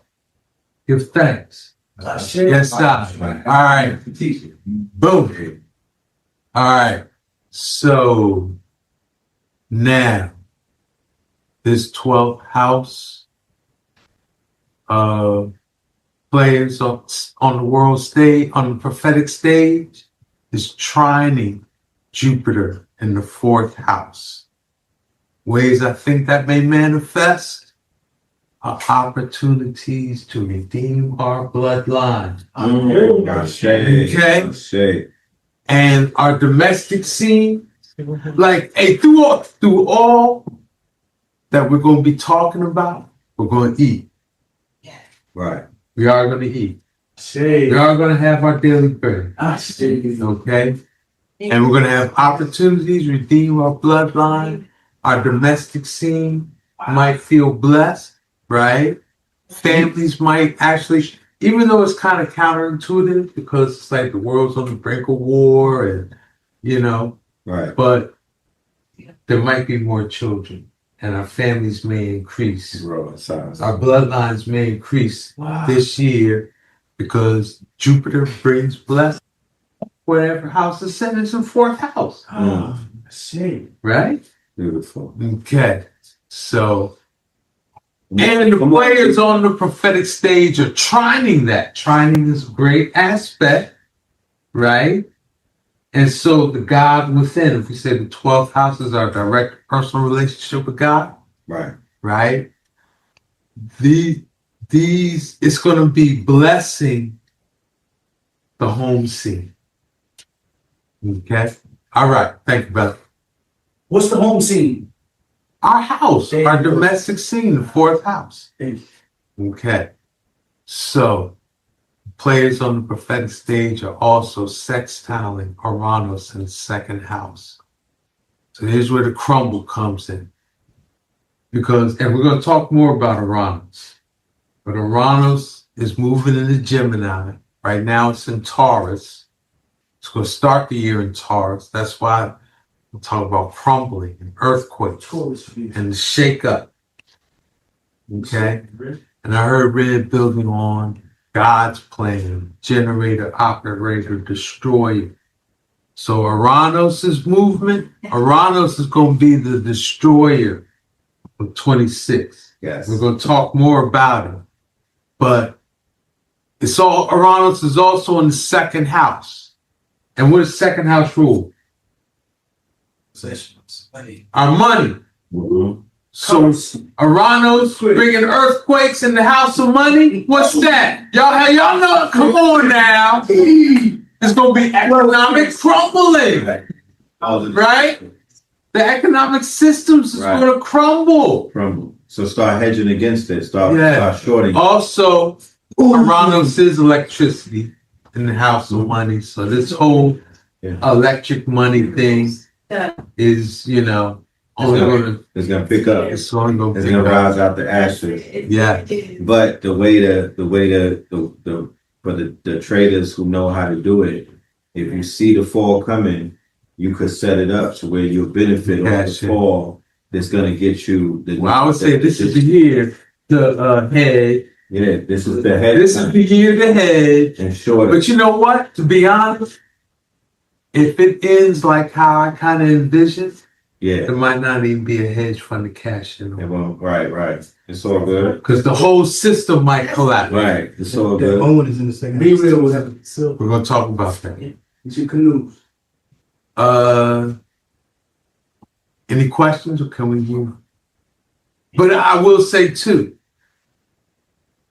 the players on the prophetic stage is trining Uranus. So even though it might seem catastrophic, it's part of God's plan, and it's going to turn out to be a blessing. God's plan. Okay, that's what I would say. Will turn out to be a blessing. Yes. All right. So now, Uranus' second house. Financial systems crumble. Economic shakeup. Electric money. Tech shakeup. Startup. Turnover. Revolutionary hostile takeovers. We're going to be seeing, kind of seeing shades of this already. Right. With the MIT professor. Yeah, Clip. Yeah. And who's Brown University? And Brown. Yeah. Like Harvard. And MIT. Rhode Island. And look. In Providence, Rhode Island. Yeah. In Providence. Yeah. They caught 22 bodies.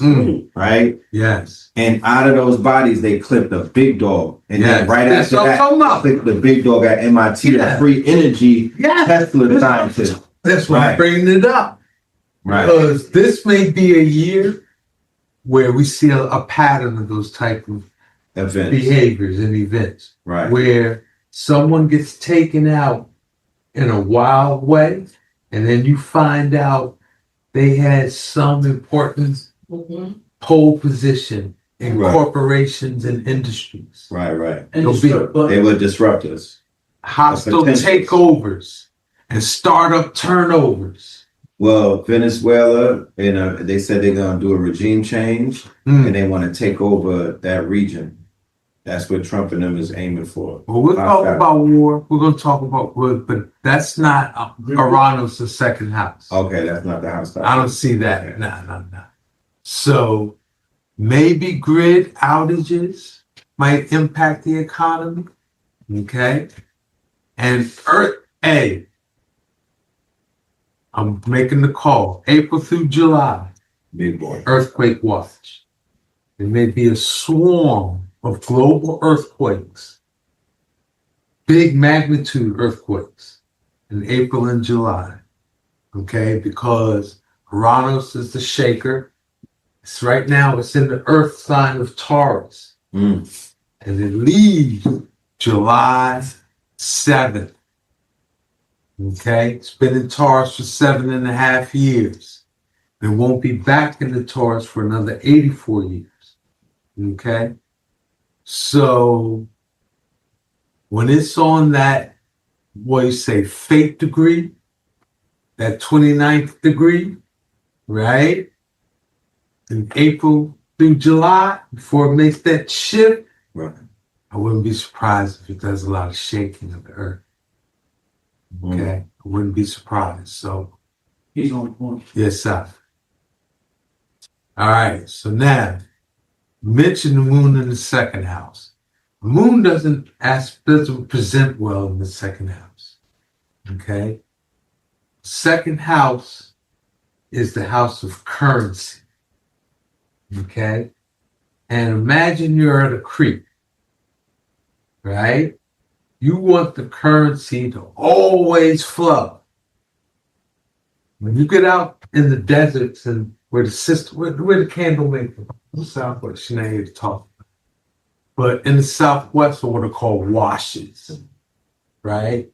A wash is like a dry riverbed in the desert. Right. That if it rains, that's the path the water's going to come. Right. And when the water comes down a wash, it's like a flood. It's like a torrent. You don't want to be there. You'll get washed away. Right. Being high ground. But then right after the water comes, it dries back up. During the moon cycles. You don't want your money to be like that. You want your money flowing every day, like a stream or a creek or a river. You don't want your money to flood you out. Right. Where you got more money than you can manage, right? And then all of a sudden you ain't got nothing. You don't want that. But that's how the moon expresses in the second house. Because the new moon disappears. It's invisible. So that's when your money's invisible. The full moon lights up the night like day. Right. Right? Brings the werewolf out of us. It's like hard to manage. Right. That's how our money is in full moon. Wow. When you have a year that the moon is second house, so this is what I would recommend. Either get one of those daily astrologers or use, I know, like I've really avoided using the telephone as my astrology source. You know what I mean? But if you're into that, I get it, because you're on your phone and it's I see you can do a lot with it. It's amazing all the things they got online now. Galactic Signatures is on. But track the lunar cycles. Yes. The first quarter full, waxing, waning moon and all that. Study it and journal it. When you get a big flow of money in, journal it. Right. When your money is like in the wash. Right. And it's in Sedona Desert, it's Right. dry, and it's like, right. Yeah. You see the wilting plant over dying by the rock, right? Journal it. Right. Because by March or April, you're going to see a cycle that'll help you get through the rest of the year. Yes. Okay? And the moon in the second house gives us uneasy feelings about money, insecurities about money, and weird feelings about money. Because we might feel like we're a baller, but we'd be a baller with no money. Right? We're gonna have weird feelings about money this year with the moon. Okay, it's gonna mess with our security. Like how we feel inside about money is gonna be challenged. Can I ask you a question? Please. All right, so this question comes down to the money you're talking about. We had a hostile takeover back in about 7,000 to 6,000 years that you said. Does that have to do with the pain that the woman is holding inside of the stomach connected to the rivers that are going to flow because the way the money was made through the not geoengineering, but the re-engineering, all that pain? I'm talking about the moon in the second house. Does it have to do with the galaxy? I don't know, man. The pain that we hold within our currency, our current currency. I can't talk about 6,000 years ago from this chart. I can't, to be honest. Right. I know what I would want to say, and I know what, if I say it would kind of align with what you're alluding to, would make sense. But as I'm looking at this chart, I can't make sense of 6,000 years ago and the pain in a woman's womb at that time, And when you say you should probably try to hedge against the money being unsteady, with that moon being in that second house, would you recommend like silver being a good way to hedge? That's a great interpretation of the moon in the second house, because the moon rules silver, right? And it's in the second house. So I would say, put your money in silver. Yeah. Year cup. Yeah. They're like 100-year cup handle pattern right now. Right. So thank you for sharing that. Projected.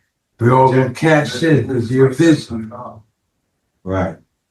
Because they reading the same charts that we Yeah. Thank you for they know, you know what I mean? All right. Jupiter in the fourth house, like I said, through all the financial crumbling, Right. we are going to eat. In our home and domestic fronts, we'll find grace. One of the best ways to use Jupiter in the fourth house, I would say it's a time to declutter. Less is more. Get it. Less is more. Because Jupiter might bring more stuff in your house. Right. Right? You might have to make room for it, and you'll have to be able to organize it without living in clutter. Right. So you want to avoid clutter. Feng shui. And your feng shui, yeah, you want to declutter. Less is more. Be lessing. Be mooring comes through family, nurturance, love, and forgiveness. And it's redemption time for our bloodline. Yeah. Okay, that's what I see. Because why? The players on the prophetic stage is trining Jupiter. Yeah. All right. So now, Mercury and Venus are in the ninth house. Getting passionate preaching. Mercury in the ninth house puts people on their soapbox. Right? And Venus is what we're vested in, where our values are, what's most important to us, right? Our passions are where Venus is. So Venus and Mercury, both in the ninth house, the year of passionate preaching. People gonna be, rah. The Charlie Kirk effect will be active this year. Like that momentum, we've already seen the event. And the momentum of that going into this year is just going to be like, holy cow. Okay? Because Mercury in ninth house is going to have ones on their soapbox. And Venus in ninth house is going to add much passion. And now, everyone's karma is going to have to run over their dogma. Karma is going to have to run over your dogma. What do you mean by this? You know how a car drives? Okay. Right? You're going to run over your karma. You're going to drive that over your dogma. Get it? Okay. Because whatever dogmas we have this year, right? Whatever religious beliefs that isn't aligned with God's plan, our 12th house, they play from the prophetic stage. Right. Right? You know how Jesus talks about circumcise your heart and how Jesus served people on the Sabbath and like did things to like violate the law that the what were the boys' names? The Pharisees were implemented. Yeah, that's this dynamic. Okay, wow. Okay, with that square of planets in the 12th house versus planets in the 9th house. So our karma's going to have to run over our dog. That's what Jesus did when he was like, man, I'm going to feed the people on Saturday. I don't care what day it is. They hungry. Right. And I got some food. I don't care what day it is. Get out of here with that. Oh, you telling me to circumcise your heart, right? So we're going to have to circumcise our heart. We're going to have to feed on the Sabbath. We're going to have to work on the Sabbath. We're going to have to, forget all that. Right? And then some might be like, well, you're forgetting tradition. You're violating tradition. Right? But what I would also say, what it ultimately is going to mean is that your intuition and your inner spirit Like you could really do whatever you want to. Well, Rob Kuma, that's it. But you can decide to hold on to those dogmas, right, and those traditions, right? Or you could choose to follow what you feel is right inside, right. right?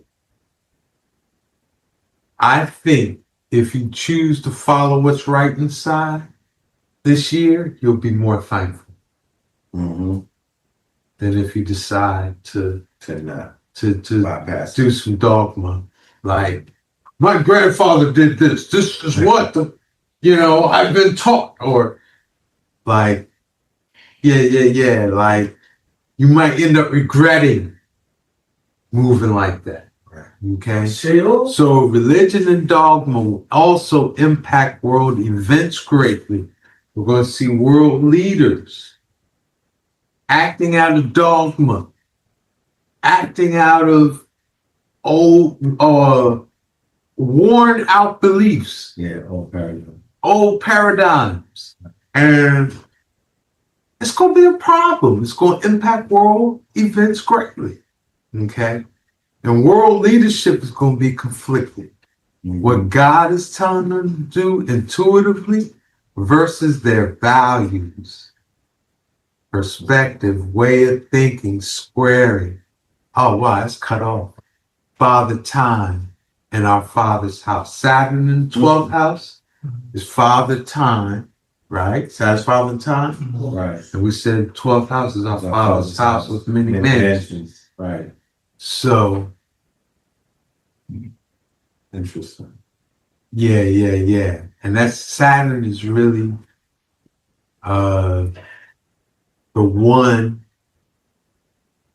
making us have to give up this car. This dog, excuse me. What question? Yes, good brother. So when you get into the Saturn, right, isn't that like Chronos, and Chronos eat his children? So you, in a sense, you shouldn't be listening to your father, it's in your father's house. Thank you. They passing out the movies right now. Wow. You see what I'm saying? Yes. So it's kind of like if you listen to your father, you don't get hate. So you got to be on your own path. Yeah. Is that Where's Mother Nature? So now, regrettably, I see a lot of war. And this year coming, 2026. See a lot of war. A lot of different scales. Okay? Let's talk about the scales. Let's kind of go through the scales you might see war. Just to get a sense of what a year is going to be like. I think it's going to be a lot of war on an interpersonal scale. I think in our community, there's going to be a lot of fights, arguments, and disputes. Okay? And so, my problem solver red, what will be like, what does that mean? Conflict resolution and peacekeeping will be a valued skill this year. If you are a conflict resoluter or a peacekeeper, you won't be broke this year. Okay? Maybe even get your nonprofit status. Right. You can work for the city and, cash in. Right. Because they said what? What they say? The peacekeepers are what? What they say? Come on, y'all know that one. Peacekeepers will inherit the earth. Ooh. The peacekeepers will inherit the earth. Am I right? Yeah. All right, so the peacekeepers will inherit the earth. This is the year peacekeepers might cash in. I see it. I see it. Because of the fights, arguments, and disputes that are going to be jumping out. And the need for conflict resolution. Right. And we see that going on right now. The people are saying interest and we're trying to head back on the streets. And then there's the people that are fighting that. So there's going to be conflict as a result of that. So there's going to be war on the corporate level. We've already kind of talked about this a little bit. Hostile takeovers of company dehumanizing, I think this is a part of AI, dehumanizing human resources management, right? A hostile work scene. And like that whole dimension we're witnessing with the MIT, the hits. Hits. All of the hits. It's gonna be like that's gonna be all year. That's gonna be a new this year, at least I don't know if it's gonna be a new norm. Right. But this year gonna bring a lot of that. Because Pluto and Mars are both in the 10th house, Capricorn. Even though Pluto's in Aquarius, he's in the 10th house. House Capricorn. Right? Yeah. But on the international level, war. Why? Because Mars is conjunct the Sun to open the year. And Mars conjuncts Pluto January 7th, around the same time the Sun conjuncts Pluto, which it was around that time. I'm sorry, it's cut off. I'm sorry, but I don't see the exact date. Yes. Yeah, so you're saying in January, I know that you might have another government shutdown. Right by the beginning of February. Well, I will say, astrologically, that would not be a fortunate time for the government to shut down. With the Sun conjuncting Mars and Pluto in Capricorn. Yeah. So thank you for sharing that. All right. So martial interactions on many scales. Okay. They're also trining Uranus in the 2nd house that we said is going to bring the economic system earthquakes, right? So all of the wars and rumors of wars and leaders and corporations just like the money grab and power grab and the fighting and all of that is going to contribute to the economic system crumbling. Okay? It's going to this is one of the last times probably with Pluto moving into Aquarius, we're going to be able to say like, oh yeah, that character in government is responsible. And it's going to be machines after that? Or even just like, imagine, I was talking about this yesterday. Imagine, was that Escape from Mars? Right. Who's responsible for shit on Escape from Mars? Let's say you're in there. Right. Who would you go to and hold accountable for what you experienced? Government. Wasn't that a corporate outpost? Yeah, it was a corporate outpost. There was like big corporate outposts. Okay, so who were you electing? Who are you electing? You're not electing anyone because these are CEO archetypes. All right. That's the corporate structure. And do you think, if you went to the CEO complaining, what do you think you would do? Either terminate you, fire you, or silence Send you back to Earth. Yeah. So that's kind of the era we're going to be moving into. I hear that. It's CEO archetype. We're not going to be able to say Trump did it, Biden did it. Right. Too much longer. There's a theory, well, there's really a thought leader that they have on the far right that's very influential. It goes by the name of Curtis Yarvin, right? And he deals with and it's also Let me just finish up. Oh, that is it. No, finish. Go ahead, Patrick.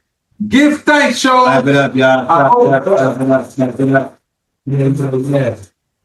I hope this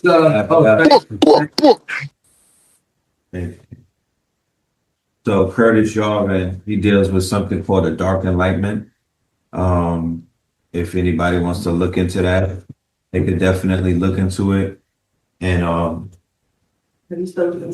Yarvin, Yarvin, and he deals with his peace, family, peace to you and yours, brother Red Pillar. All right, this is the intermission. All right, and we have a word from our sponsors. Please join us August the 29th, which is a Saturday, in Brooklyn, New York, at Nicholas Brooklyn 1396 Fulton Street, Brooklyn, New York 11216. Doors will open up at 7 p.m. and the show starts at 8 p.m. to 11 p.m. And we are so proud to announce that we have our good brother Ross Ben in the building. The 2026 prediction market from Jason to Janice. All right. He will be in rare form. We will have vendors in the building. We will have Ross Ben's books in the building. Ross Ben will be in the building delivering a lecture that you cannot miss. Ladies and gentlemen, I know this year has been very unpredictable. Ladies and gentlemen, I know this year has been very challenging to you and yours, but fret not, worry not. If you have a GPS of what the next few months is going to look like, you could properly prepare and plan. Not only can you properly prepare and plan, if you want to get into the prediction markets, if you want to put a little few dollars where your predictions are, then you will be able to benefit off of the intellect and the insight that our good brother Ross Ben is going to provide you. We are not financial advisors or things of that nature. We are prediction models. So make sure you're in the building. If you're not able to make it to the Brooklyn event, no worries. We are going to be broadcasting live. This will be available for you on the live stream. Shout out to the Patreons. We look forward to seeing you in Brooklyn, New York at Nicholas Bookstore. Peace, love, and lights.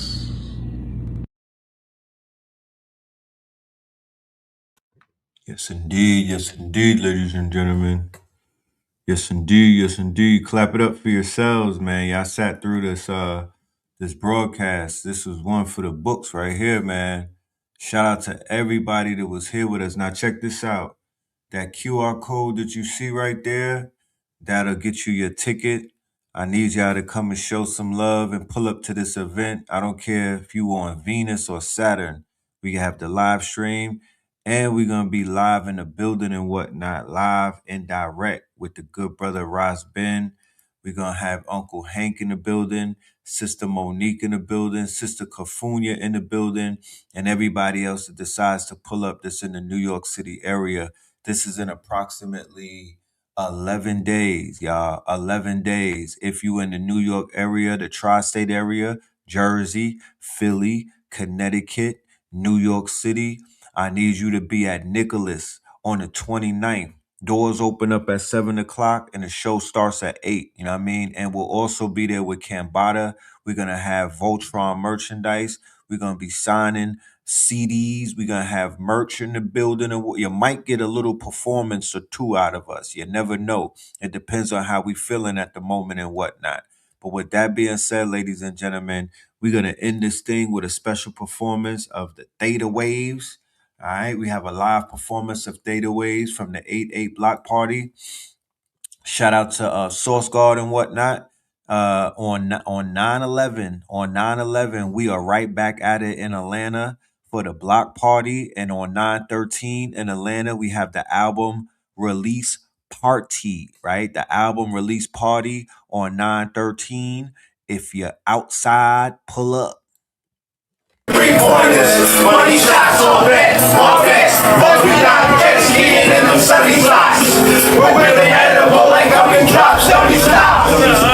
No ever broken interceptor storm, my intellect is on. Projecting on magnetic fields and interact with blacks with athletic bills.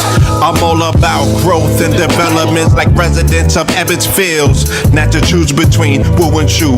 We wanna line them colors up like a Rubik's Cube and fade to black, yeah, the truest hue. When you say the black man is God, who you alluded to, the usual. Clarence 13X, a worthy guess. The words expressed come from the word in flesh. Elijah M, the NOI versus Leviathan, Messiah sent from the heavenly branches. 7 P's from since G-Dub cut down the cherry tree in the wilderness of North Amex, and we flossing death and forced aggression, the forced perception, forced protection, or forced confessions. It's all a lesson. The sorcerer from Corsica, killing tonics, sticks and drums, like a Philharmonic orchestra. You niggas still playing harmonic. From officers, fabric softener, jive turkeys, popping 5 perkies, playing with keys, the Scotch stores type. For that soft white, we could've caught life, just being forthright. First class on my 4th flight, popping out like Fortnite. Every night we lit like porch lights. The meek shall inherit the earth, oh yeah, the scorched type. And these niggas, they some hoes in these streets. Me, I'm 10 toes in these streets. They lost their souls, niggas got holes in their feet. Shit, I'm just worried about the craft and how to perfect it. Not worried about the craft, yeah, that's out of perspectives. Focus on the chip like I'm Robert Kraft, and then how to protect it. It's the waves of the oceans. Get to the money, nigga, save your emotion. Descendant of the slaves in the graves in the oceans.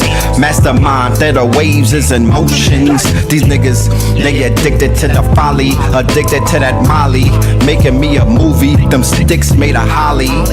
I'm Dr. Manhattan, sitting on top of Manhattan. When I get all 5 rings, snap my fingers and pop up on satin. Dressed in all black, yeah, drop top the phantom. Hey, niggas, Lions game, let's go. Lions game, dog.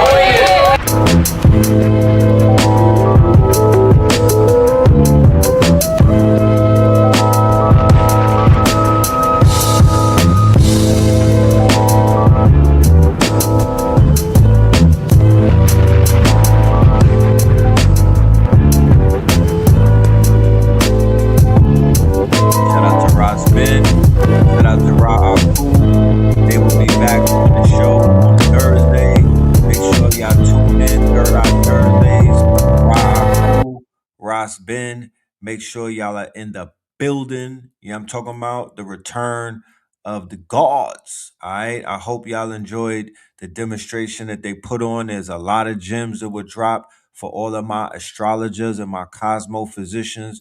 This was a present right here. Go ahead, rewind it, unwrap it, take the notes, do what you got to do. But yeah, they was dropping major jewels. So on the 29th, it will be no exception. The good brother is going to be giving up major gems. Go ahead and get your ticket.